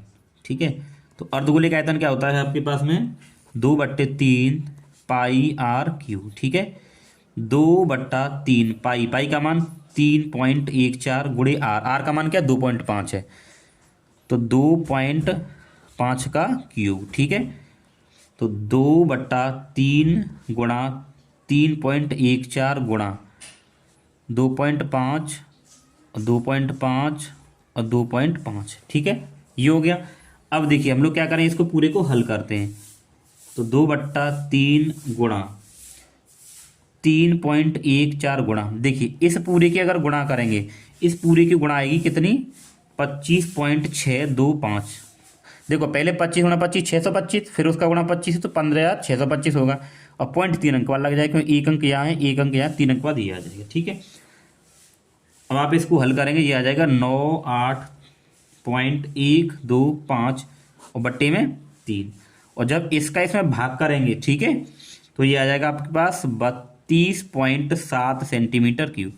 अब देखो सुनो, ये तो आभासी निकला था, अब हमें वास्तविक निकालनी है कि वास्तविक इसमें जो सामान है वो कितना आएगा। तो क्या करेंगे, देखो ये वाला पार्ट अंदर के ऊपर दबा हुआ है, तो इसमें तो सामान नहीं है, सामान तो केवल इतने हिस्से में आएगा, जूस आए या जो भी आए। तो इस पार्ट को जितना इसका जो आयतन आया उसको हम पूरे आयतन में से क्या करेंगे, घटा लेंगे, तो हमें इसका क्या मिल जाएगा, वास्तविक जो धारता है वो मिल जाएगी। ठीक है, तो यहाँ पे हम लिखेंगे, देखिए अब क्या है, गिलास है। ठीक है, यहाँ पे लिखेंगे ग्लास की वास्तविक धारिता। ठीक है ना, ग्लास की वास्तविक धारिता। तो क्या करेंगे, यहाँ पे लिखेंगे बेलन का आयतन, बेलन का आयतन और माइनस बेलन के आयतन में से हम लोग क्या करेंगे, अर्धगोले का आयतन घटा देंगे, अर्धगोले का आयतन। ठीक है, इतना कर लेंगे आप। तो आपने जो बेलन का जो आयतन निकाला था कितना आया था, ये आया था।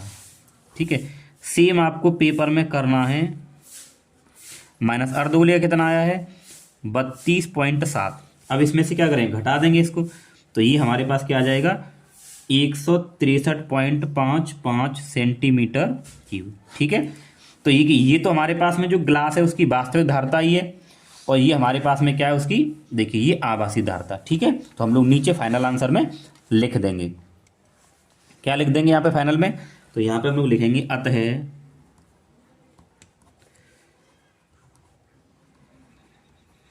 ग्लास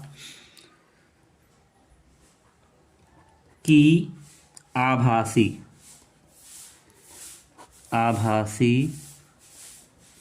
धारिता, तो ये हो जाएगी 196.25 सेंटीमीटर क्यूब। ठीक है, और यहाँ पे वास्तविक कितनी आई है, वास्तविक ये आई है, ग्लास की वास्तविक धारिता कितनी आई है, 163.55 सेंटीमीटर क्यूब। तो ये आपका फाइनल उत्तर हो जाएगा। ठीक है प्यारे बच्चों, तो आप इसका स्क्रीनशॉट यहाँ से पूरा देखिए, यहाँ से करेंगे, और पूरा ये आप स्क्रीनशॉट ले लीजिए, आपको पेपर में बिल्कुल ऐसे ही करना है। ठीक है, अब हम लोग आगे वाला देखिए, तीसरे का हम लोग अथवा वाला करेंगे। ठीक है, देखिए ये थोड़ा बड़ा है, ये आसान है, आप लोग चाहें तो इसको पेपर में इसको कर देना, मैं इसको अभी बता रहा हूँ कैसे करना। 6 नंबर आपको पूरे मिलेंगे। देखिए 42 सेंटीमीटर व्यास वाले एक वृत्त का चाप केंद्र पर 120 डिग्री का कोण अंतरित करता है, तो संगत वृत्तखंड का आपको बताना है। ठीक है, देखो अब ये कैसे बनेगा, आपको चित्र बनाना पड़ेगा। जैसे एक वृत्त है, ठीक है, देखिए यहाँ पे हमें क्या दे रखा है, व्यास दे रखा है, तो व्यास डी बराबर कितना दे रखा है 42 सेंटीमीटर। आप लोग आर निकालोगे तो क्या हो जाएगा D/2 हो जाएगा। तो आर बराबर हो जाएगा 42/2 यानी 21 सेंटीमीटर। ठीक है, अब देखिए यहाँ से ना त्रिज्याओं द्वारा त्रिज्याओं द्वारा बनेगा जो बनेगा। ठीक है, तो इस प्रकार से और ये ऐसे और ये ऐसे आप इसको ओ मानिए, ये ए है और ये क्या है बी है। हमें इसका निकालना है क्षेत्रफल। ठीक है ना, संगत लघु जी कह रहा है संगत वृत्तखंड, तो ये इसका हमें क्षेत्रफल निकालना है। ठीक है, यहाँ पे ये कोण आपको क्या दे रखा है, ये दे रखा है 120 डिग्री। अब ये त्रिज्या कितनी होगी निकाल ली हमने, तो ये 21 हो जाएगी और ये 21 हो जाएगी। ठीक है, सेंटीमीटर सेंटीमीटर। तो कैसे निकालेंगे, देखिए ये पूरे त्रिज्य खंड के क्षेत्रफल में से आप लोग इस त्रिभुज के क्षेत्रफल को घटा दीजिए, आपके पास उत्तर आ जाएगा। ठीक है, तो देखो यहाँ पे लिखेंगे हम लोग संगत वृत्त खंड का क्षेत्रफल। तो कैसे निकालेंगे, देखिए त्रिज्य खंड का क्षेत्रफल। ठीक है, त्रिज्य खंड का क्षेत्रफल माइनस त्रिभुज ए ओ बी का क्षेत्रफल। तो त्रिज्य खंड का क्षेत्रफल सूत्र क्या होता है, देखिए θ/360 और πr² माइनस। अब ये त्रिभुज ए ओ बी है ना, देखिए ये वाला, तो देखिए इसके लिए हम लोग यहाँ पे क्या सूत्र, दो सूत्र लगा सकते हैं। एक तो ये समद्विबाहु त्रिभुज है, तो आप समद्विबाहु त्रिभुज का क्षेत्रफल लगा दीजिए, या फिर हम लोग एक और लगा सकते हैं। क्या हमें पता है, देखिए क्या होता है 1/2 r² sin थीटा, ये आपको यहाँ पे लगा देना है। ठीक है, तो यहाँ से देखो थीटा का मान कितना है 120/360 गुणे पाई। अब देखो यहाँ पे आपको पाई का मान कहीं दिया नहीं है, तो हम लोग क्या लगाएंगे 22/7 लगाएंगे गुणे आर। आर का मान क्या है 21, तो ये हो जाएगा 21 का वर्ग माइनस 1/2 गुणा आर, तो ये भी हो जाएगा 21 का वर्ग गुणा साइन। देखिए साइन 120, थीटा का मान क्या है 120। आप लोग ध्यान रखेंगे साइन 120 का जो मान होता है वो होता है √3/2। ठीक है, तो देखो यहाँ पे 0 से 0 कटेगी और 12 एकम 12 और 12 तिया 36, कितना आया 1/3 गुणे 22/7 और गुणा, इसको दो बार लिख दीजिए आप 21 गुणे 21 माइनस 1/2 गुणा, इसको भी करिए 21 गुणा। अब देखिए साइन 120 का मान क्या होता है √3/2, आप लोग ध्यान रखेंगे। ठीक है, बस 120 तक ही एंगल पूछा जाता है, इससे ज़्यादा नहीं पूछा जाता, आप लोग ध्यान रखेंगे। इसका मान क्या होता है साइन 120 डिग्री का मान क्या होता है √3/2। अब देखिए यहाँ से काटेंगे, देखिए 3 सत्ते 21 और 7 से ये 7 कट जाएगा, कट गया। तो यहाँ पे क्या बचा 22 गुणे 21 माइनस। ठीक है, देखो इनके ऊपर गुणा करने 21 गुणा 21 करेंगे तो यह आ जाएगा 441 गुणे √3 और 2 की गुणा 2 से करेंगे तो क्या आ जाएगा 4। ठीक है, अब इन दोनों की गुणा आप कराएंगे तो देखो 21 दूनी 42 के हासिल 42 के 2 हासिल 4, 21 में 42 और 4 46 माइनस, देखो इन दोनों को अगर हम लिखेंगे इसको 441 √3 लिखेंगे और बट्टे में क्या है 4। ठीक है, या तो आप इसको यहीं छोड़ सकते हो, थोड़ा और सॉल्व कर सकते हो इसकी इधर गुणा करके। ठीक है, आप लोग इसको यहीं भी छोड़ सकते हो और क्षेत्रफल है ना तो सेंटीमीटर स्क्वायर। ठीक है प्यारे बच्चों, तो ये आपका उत्तर हो जाएगा। आपको पूरे यहाँ पर 6 अंक मिल जाएंगे। आप इसको चाहें तो आगे हल कर सकते हो। ठीक है ना भाई, इसकी गुणा इधर करा लेंगे और कुछ नहीं, बस इतना करना है, नहीं तो आप इतना ही छोड़ सकते हो इसको। ठीक है, तो आप इसका भी स्क्रीनशॉट ले लीजिए, आपको ऐसे करना पेपर में। ठीक है, अब हम लोग इससे आगे वाला क्वेश्चन करते हैं।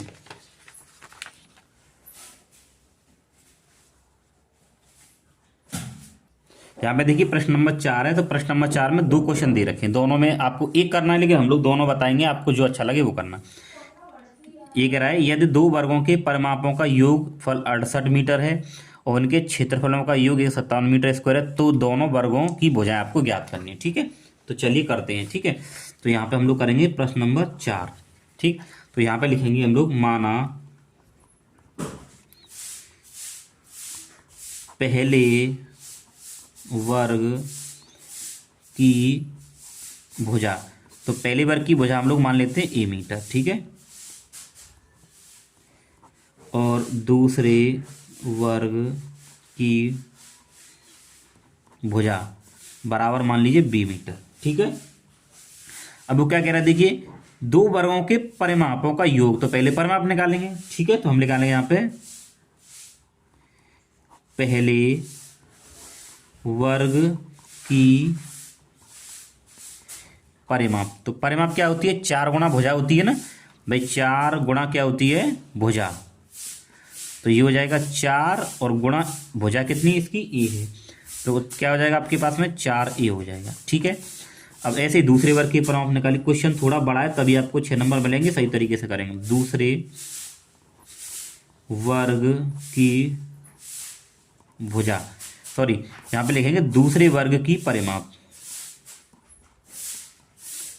तो बेटा दूसरे वर्ग की परिमाप वो भी 4 गुणा भुजा, तो भुजा इसकी b है तो क्या हो जाएगी, 4b हो जाएगी। ठीक है, अब पहली शर्त लिखेंगे यहाँ पे हम लोग, पहली शर्त।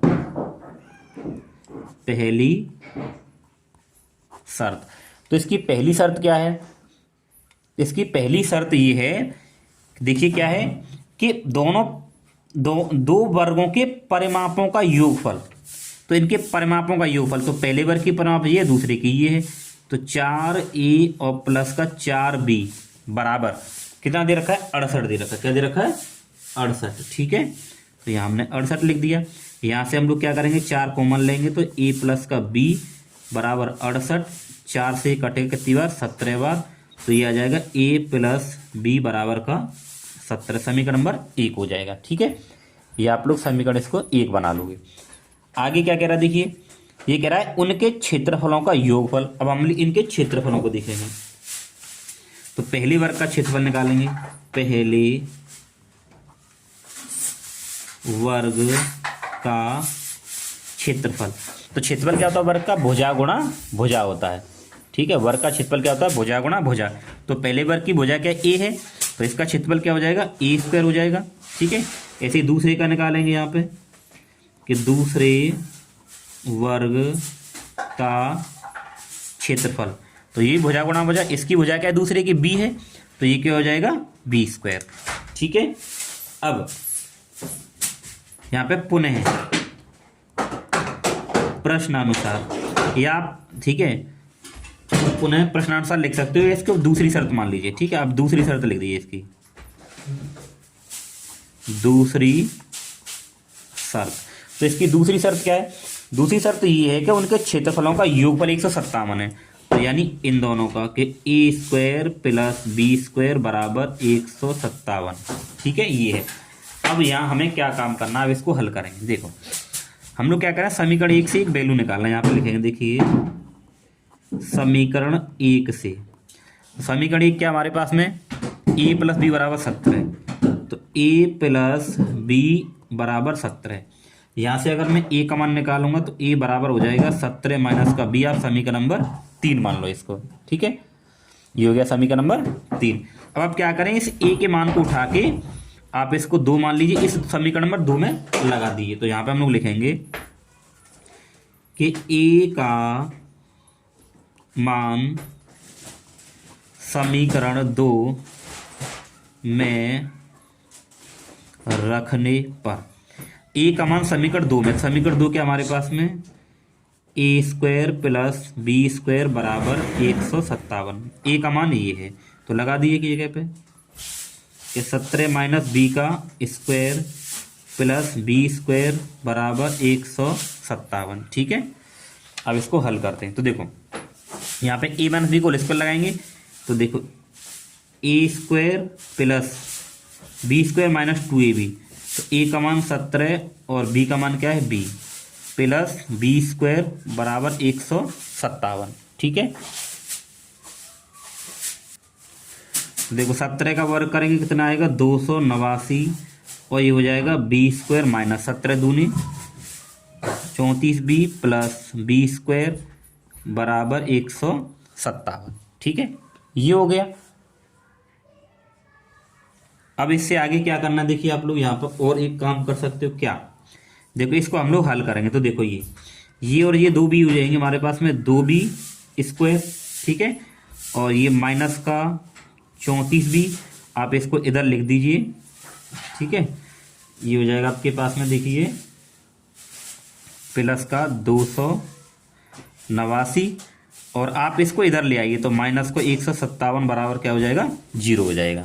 ठीक है, अब इसको हल करेंगे, देखो ये हो जाएगा 2b² माइनस 34b। इसको इसमें से अगर हम घटाएंगे तो हमारे पास में देखो बच जाएगा किसका, प्लस का 132 बराबर 0। ठीक है, यहाँ से हम लोग 2 कॉमन करेंगे तो b² और माइनस का ये हो जाएगा, देखिए 2 कॉमन करेंगे यहाँ पे 17b बचेगा प्लस 2 छिक्के 12, 2 छिक्के 12 यानी कि 66 आया बराबर 0। यहाँ तक समझ गए। अब ये 2 इधर भाग में चला जाएगा तो यहाँ पे पास बचेगा b² माइनस का 17b और प्लस 66 बराबर 0। ठीक है, अब इसको यहाँ करते हैं हम लोग, तो हमारे पास में समीकरण हमें क्या मिला, देखिए ये b² और माइनस का 17b और प्लस का 66 बराबर 0। अब इसको हल करना है। ठीक है, यानी इसके हमें गुणनखंड करके इसको हल कर लेना है। तो देखो गुणा करके कितना नहीं, 66 आना चाहिए। ठीक है ना, जोड़ घटाव करके 70 आना चाहिए। ठीक है, तो हम लोग इसको क्या कर सकते हैं, देखिए 11 छिक्के 66 और 11 और 6 17 हो जाते हैं, तो हम लोग इसको कर देंगे b² माइनस 11b माइनस के 6b और प्लस के 66 बराबर 0। तो यहाँ से देखिए ये 2 जोड़े बनेंगे, यहाँ से b कॉमन आएगा तो b माइनस का 11 माइनस का 6 कॉमन लेंगे, ये b और जो हो जाएगा माइनस का 11 बराबर 0। ठीक है, तो b माइनस 11 एक तो इन दोनों में से और एक हो जाएगा b माइनस का 6 बराबर 0। ठीक है, ये हो गया। तो अब देखिए यहाँ से मान निकालेंगे आप, तो b माइनस 11 बराबर 0 मानेंगे और एक b माइनस 6 बराबर 0। तो यहाँ से आ जाएगा b बराबर 11 और यहाँ से आ जाएगा b बराबर का 6। अब आपके पास देखिए ये दोनों ही b के मान है, आप किसी भी एक मान को यहाँ पे लेके हल कर सकते हो। ठीक है, तो हम लोग क्या मानते हैं, देखिए इसको लेके हल कर लेने। ठीक है, दोनों से हल करेंगे कोई दिक्कत नहीं, उत्तर सही मिलेगा आपको। तो यहाँ हम लोग मान सकते हैं, देखिए कि b का मान समीकरण आप 3 में रख दीजिए। b का मान समीकरण 3 में रखने पर समीकरण 3 क्या था, ये रहा कि a बराबर 17 माइनस b, तो a बराबर 17 माइनस b का मान क्या है, देखिए हम इससे निकाल रहे हैं तो 6 लगा देंगे, तो a बराबर क्या आ जाएगा पास में, यहाँ पे बच जाएगा 11। आपको a और b के मान तो निकाल लेते, तो a का मान आपने ये ले लिया और b का मान ये ले लिया, तो यहाँ पे लिखेंगे हम लोग, अतः पहले वर्ग की भुजा, तो a बराबर क्या आ जाएगी 11 मीटर। ठीक है, दूसरे की लिखेंगे, दूसरे वर्ग की भुजा जिसको हमने b माना था, तो b बराबर क्या आ जाएगा 6 मीटर। तो यही आपके उत्तर हो जाएंगे। ठीक है प्यारे बच्चों, तो आई होप आप लोग अच्छे से समझ गए होंगे। ठीक है, अब हम लोग करते हैं आगे वाले क्वेश्चन। इसका अब हम लोग करेंगे, देखिए कौन सा, अथवा वाला। ठीक है, ये कर लिया, अब इसका अथवा वाला करेंगे, ये वाला। तो इसका आप लोग अच्छे से स्क्रीनशॉट ले लीजिए। ठीक है,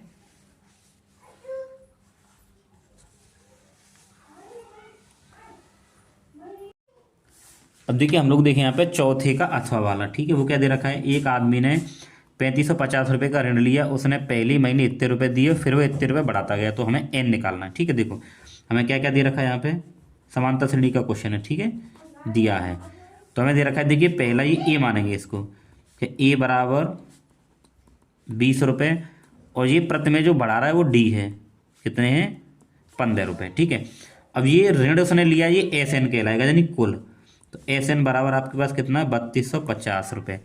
हमें n निकालना है कि वो कितने महीने में इस ऋण को चुकाएगा। ठीक है, तो सूत्र सीधा सीधा हमें पता है, देखिए क्या होता है सूत्र कि SN बराबर n/2 2a plus n minus 1 into D. SN की वैल्यू दे रखी है 3250 बराबर n/2, 2 गुणे a का मान कितना है 20 है, n निकालना है और d का मान कितना है 15। ठीक है, गुणा करेंगे तो देखो 2 एकम 2, 2 पंजे 10, 2 दूनी 4 और 1 5, 2 तिया 6, 6500 हो जाएगा। 2 दूनी 4 यानी कि ये हो जाएगा 40 प्लस 15 की दर गुणा करेंगे 15n और माइनस 15 एकम 15। ठीक है, यहाँ तक हो गया होगा सभी का। अब देखिए ये हो जाएगा 6500 बराबर 40 में से 15 घटाइए तो आपके पास 25 बचेंगे और प्लस 15n, यहाँ एन और है, ठीक है, ये वाली एन। भाई ये तो इधर गुणा में चला गया तो एन बची यहाँ पे, और यहाँ पे एन आ जाएगी। तो ये हो जाएगा 6500 बराबर, गुणा करेंगे तो ये हो जाएगा 25n प्लस एन की फिर गुणा करेंगे 15n², ठीक है। इसको आप उधर ले चलो तो हम लोग इसको क्या लिख सकते हैं, देखो कि 15n² और प्लस 25n, इसको ऐसे लिख लिया, ये पीछे इधर चला जाएगा तो 6500 बराबर 0, ठीक है। ये आ गया आपके पास में। अब यहाँ से आप लोग क्या कर सकते हो, कॉमन लोगे, कितना, 5। यहाँ से अगर 5 कॉमन ले लें तो 5 या 15 यानी 3n² और 5 बजे 25, 5n माइनस, अब देखो 5 एकम 5 और यहाँ बचेगा 1300 बराबर 0, ये इधर भाग में चला जाएगा तो बचेगा 3n² प्लस का 5n और माइनस का 1300 बराबर 0, ठीक है। अब देखिए, अब इसको फैक्टर करेंगे तो 13 3 39 है, यानी गुणा करने पे कितना आ रहा है, 3900। तो देखो 3 एकम 3, 3 3 9, 1300 हो गया, फिर 2 से भाग कर लेंगे तो 650 हो जाएगा, और फिर 5 एकम 5, 5 दूनी 10, 5 पंजे 25, ठीक है। देखिए अभी यहाँ पहले 2 से लगा लीजिए आप, जब 2 से भाग करेंगे कितना हो जाएगा, ये 325, और जब 5 से लगाओगे तो 5 6 30 65। अब देखो फैक्टर बनाने हैं इसके, तो देखो 5 दूनी 10, 10 तिया, सॉरी 5 दूनी 10, 10 दूनी 20, 20 तिया 60, तो यहाँ 60 बनना है और ये 65 है इधर। देखो 60 गुणा 65, देखो जब इन दोनों की गुणा करेंगे तो 3900 आ जाएगा, और जब इसमें से ये घटाएंगे तो 5 बच जाएगा, तो हमें ये फैक्टर मिल जाएंगे हमें 65n और माइनस के 60n करेंगे और माइनस का 1300 बराबर 0। देखो ये जोड़ी बन गई है, यहाँ से कितना कॉमन आ जाएगा, यहाँ से। अब देखिए यहाँ से आप n कॉमन ले लीजिए, जब n कॉमन करेंगे यहाँ से आपके पास 3n बचेगा और ये बचाएगा 65 माइनस, यहाँ से आप लोग कितना कॉमन लेंगे, देखो 20 कॉमन ले लो, जब यहाँ से 20 कॉमन आएगा तो 20 या 60, 3n हो जाएगा, माइनस का 20 कॉमन लिया है और प्लस, और 20 छक्के 120 और 20 पंजे यानी कि ये आ जाएगा, ठीक है। जब यहाँ से 20 कॉमन करेंगे तो ये दोनों फैक्टर तो ब्रैकेट में सेम आ रहे हैं यानी सही है, तो ये हो जाएगा हमारे पास 3n प्लस के 65 और दूसरे ब्रैकेट में यहाँ पे आ जाएगा n माइनस के 20 बराबर 0। तो 3n प्लस 65 बराबर 0, तो 3n बराबर माइनस का 65 होगा और n बराबर माइनस का 65/3। यहाँ पे देखेंगे कि n माइनस 20 बराबर 0, तो n बराबर 20, तो ये जो ये तो लेंगे नहीं क्योंकि ये माइनस में आ रहा है, तो n बराबर क्या होगा 20, यानी कि वो आपका क्या करेगा 20 महीनों में ऋण को चुका सकता है। यहाँ पे लिखेंगे कि आदमी 20 महीनों में ऋण चुका देगा, बस, ठीक है, ये हो गया। अब हम लोग इस देखिए प्यारे बच्चों, इसके बाद में हम लोग देखेंगे यहाँ पे 5वां क्वेश्चन, ठीक है। तो 5वें क्वेश्चन में क्या कह रहा है, देखिए एक बहुमंजिल भवन के शिखर से एक 6 मीटर ऊंचे भवन के शिखर और तल के अवनमन कोण 30 और 45 हैं, तो बहुमंजिल भवन की ऊंचाई दोनों भवनों के बीच की दूरी में निकालनी है। तो देखो चित्र बनाएंगे पहले, अगर आपने डायग्राम क्लियर बना लिया, ठीक है, तो ये आपके पास क्या एक भवन है, ठीक है, और यहाँ इसके बराबर देखिए ये एक बहुमंजिल भवन है, ठीक है। देखो डायग्राम ऐसे बनेगा, इसको आप यहाँ मिलाएंगे तो ये आपका बनना है कितना 30 डिग्री,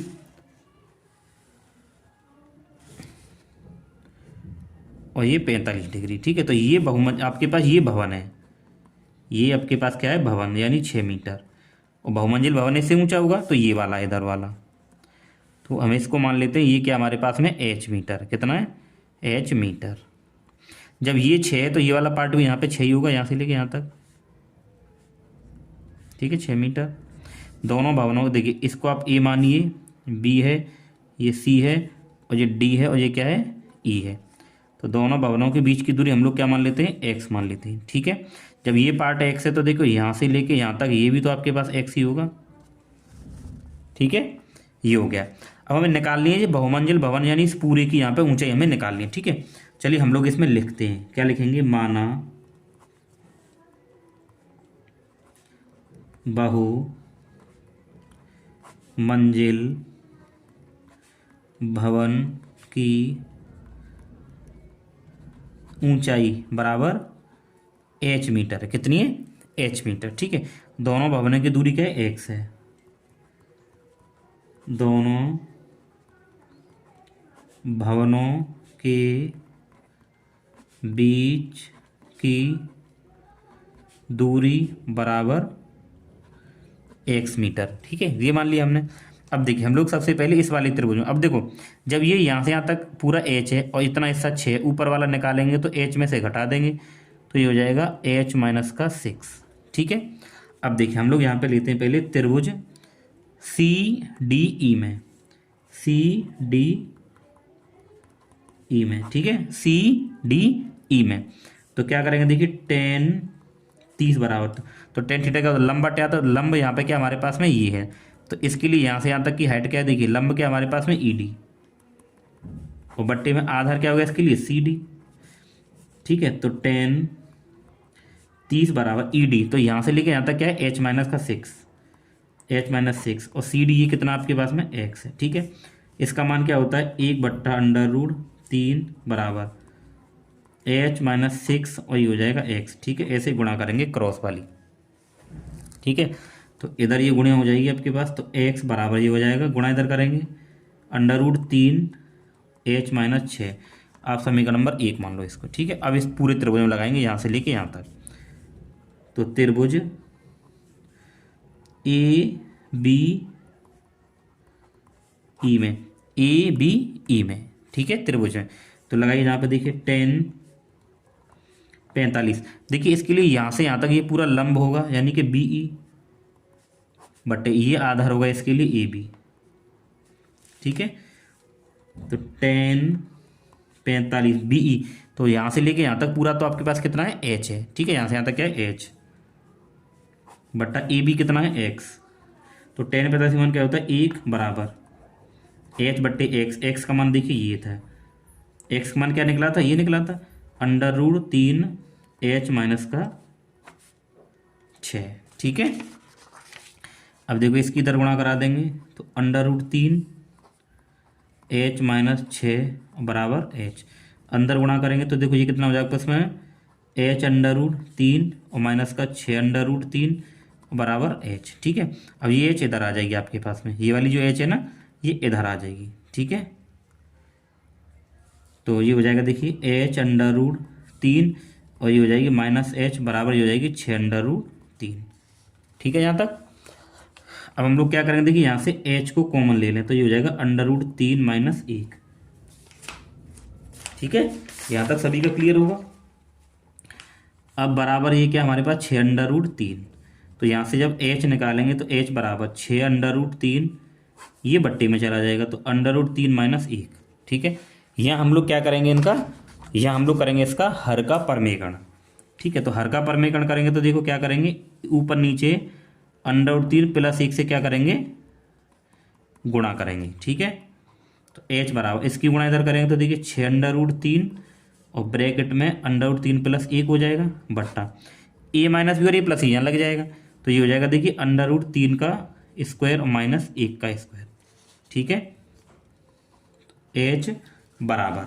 ठीक है, अब देखिए यहाँ हम लोग क्या कर सकते हैं, आप इसको अभी ऊपर ऐसे ही रहने 6 √3 √3 प्लस 1 बट्टा √3 का वर्ग करेंगे तो √3 का वर्ग करेंगे कितना आएगा 3 आएगा, 1 का 1 आ जाएगा। ठीक है, इसको यहाँ करते हैं। आप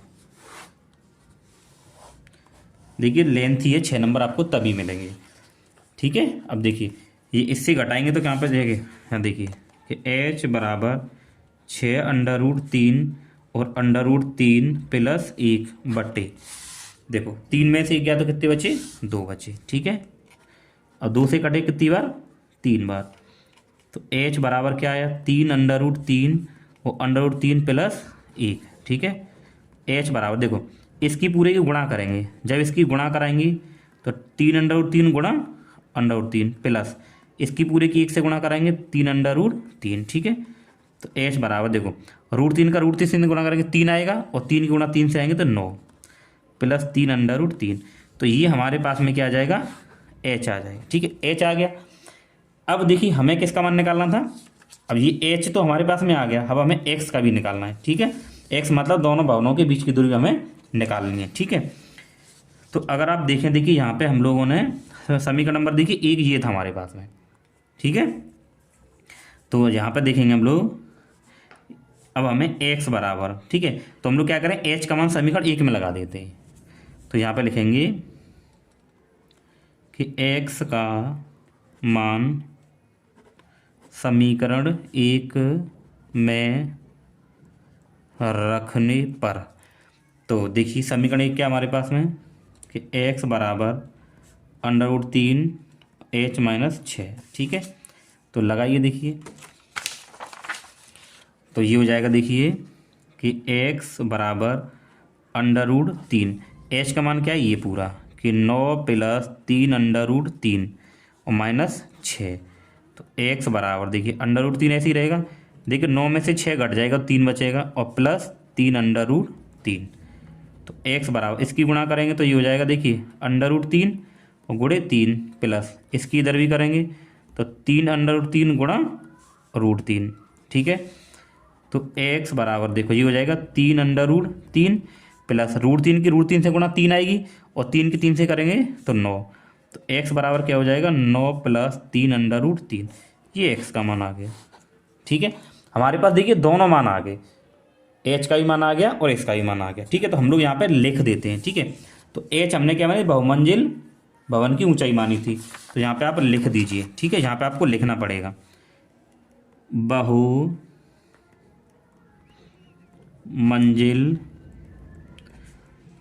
भवन की ऊंचाई, तो बहुमंजिल पर देखिए h का मान यही तो आया, यही बहुमंजिल में भवन था मान हमने, तो ये कितना हो जाएगा 9 + 3 √3 मीटर। दोनों भवनों के बीच की दूरी, तो दोनों भवनों के बीच की दूरी हमने क्या मानी थी, x मानी थी, देखिए x मानी थी ना, ये रही, तो x का जो मान है वही होगा इसका, तो इसका भी उत्तर कितना है, यही आया है कि 9 + 3 √3 मीटर, ठीक है प्यारे बच्चों।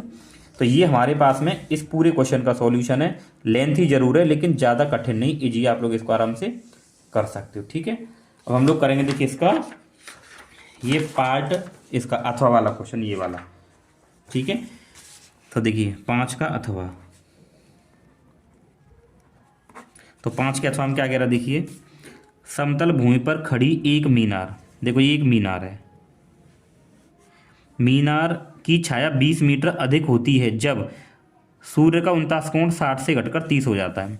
यानी कि पहले देखिए ये सूर्य का उन्नयन कोण कितना था, यहाँ पे ये आपका कितना था 60 था, ठीक है। फिर 60 से घटकर क्या हो गया है वो, अब वो कह रहा है 60 से घटकर कितना हो गया आपके पास में 30 हो गया है, यानी अब ये कितना हो गया 30 हो गया। तब 30 जब हो गया तो 20 मीटर छाया बढ़ गई, यानी कि पहले मान लो x थी तो अब 20 बढ़ गई है, तो यहाँ से क्या 20 ये हो गई है अब, ठीक है। अब जब देखिए अब पूरी अगर आप देखें यहाँ से लेके यहाँ तक तो x प्लस क्या हो जाएगी भाई 20 होगी पूरी। अब ये मानिए a और ये यहाँ b c और ये d, ठीक है।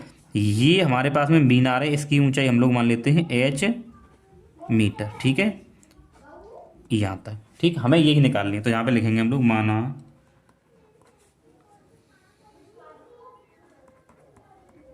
मीनार की ऊंचाई बराबर h मीटर, ठीक है। तो हम लोग क्या करेंगे, देखिए पहले हम लोग इस वाले त्रिभुज में लेते हैं हमें, तो देखिए हम लोग यहाँ से त्रिभुज BCD में, तो देखिए यहाँ पे क्या लगाएंगे tan 60 बराबर h/x, ठीक है। तो tan 60 का मान क्या होता है √3 बराबर h/x, ठीक है। इसकी इधर गुणा करेंगे तो √3x बराबर h, ठीक है। हम लोग यहाँ से x निकाल लेते हैं, तो x बराबर क्या आ जाएगा h/√3, समीकरण नंबर 1 मान लीजिए, ठीक है। अब हम लोग यहाँ पे क्या करेंगे, देखिए इस पूरे त्रिभुज में लगाएंगे, ठीक। तो त्रिभुज ACD में तो क्या लगेगा, देखिए tan 30 बराबर, तो ये पूरा लंब होगा h, बटे आधार, अब ये पूरा आधार होगा यानी x प्लस का 20, तो x प्लस 20, ठीक है। तो 10 का मान 1/√3 बराबर h बट्टे x का मान क्या है, देखिए ये रहा h अपॉन √3 प्लस का 20, ठीक है। यहाँ पे देखिए दोबारा x का जो मान है ना, ये हमने इसकी जगह पे लगा दिया, यहाँ पे ये आ गया, ठीक है। अब इसको यहाँ करते हैं, तो देखो ये कैंची वाली गुणा कराएंगे तो ये पूरा पोर्शन 1 से गुणा होगा, तो ऐसे ही रहेगा कि h बट्टा √3 और प्लस का 20 बराबर, इसकी गुणा इधर हो जाएगी तो ये हो जाएगा h√3, ठीक है, ये हो जाएगा। अब देखिए इसके नीचे आप क्या मानेंगे 1, तो इसको हल करो पहले आप इस पूरे को, ठीक है। देखो इसकी गुणा इससे हो जाएगी, ये हो जाएगा h, इसकी गुणा इससे होगी, कितना हो जाएगा 20√3 बट्टे इनके आपस में गुणा यानी √3 बराबर h√3, ठीक है। अब यहाँ 1 मानेंगे तो क्रॉस मल्टीप्लाई कर लेंगे, इसकी इधर गुणा इसकी इधर, इसकी गुणा इधर करेंगे तो देखिए h प्लस 20√3, ये ऐसे ही रहेगा, ठीक है, बराबर इसकी गुणा इधर करेंगे तो देखो h√3 और गुणा √3, तो ये हो जाएगा h प्लस 20√3 बराबर, देखो √3 का गुणा √3 से करेंगे तो कितना आ जाएगा 3 और ये h, ठीक है। इसको आप इधर ले चलिए तो 20√3 बराबर 3h, ये इधर हो जाएगा माइनस का, ठीक है h, तो ये हो जाएगा 20√3 बराबर कितने बचेंगे 2h, ठीक है। अब देखिए हमें तो क्या निकालना है, h निकालना है, तो ये बट्टे में आ जाएगा, तो 20√3 बट्टे में 2 बराबर h, 2 से कटेगा कितनी बार 10 बार, ठीक है। तो ये आपके पास कितना आ जाएगा, ये आ जाएगा देखिए 10√3 बराबर h, तो यहाँ पे हम लोग देखेंगे h बराबर 10√3 मीटर, आप इसको कर दीजिए। तो h का ही मान हमें निकालना था, ठीक है ना भाई, हमने मीनार की ऊंचाई h मानी थी ना, वही हमें निकालनी थी, ठीक है। तो हम जो यहाँ पे लिखेंगे अतः मीनार की ऊंचाई 10√3 मीटर होगी, ठीक है। तो आपको इस क्वेश्चन को इस तरीके से करना है, ठीक है।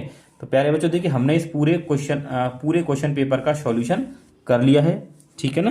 तो अगर आपको वीडियो अच्छा लगा तो वीडियो को लाइक करें, चैनल पर नहीं सब्सक्राइब जरूर करें।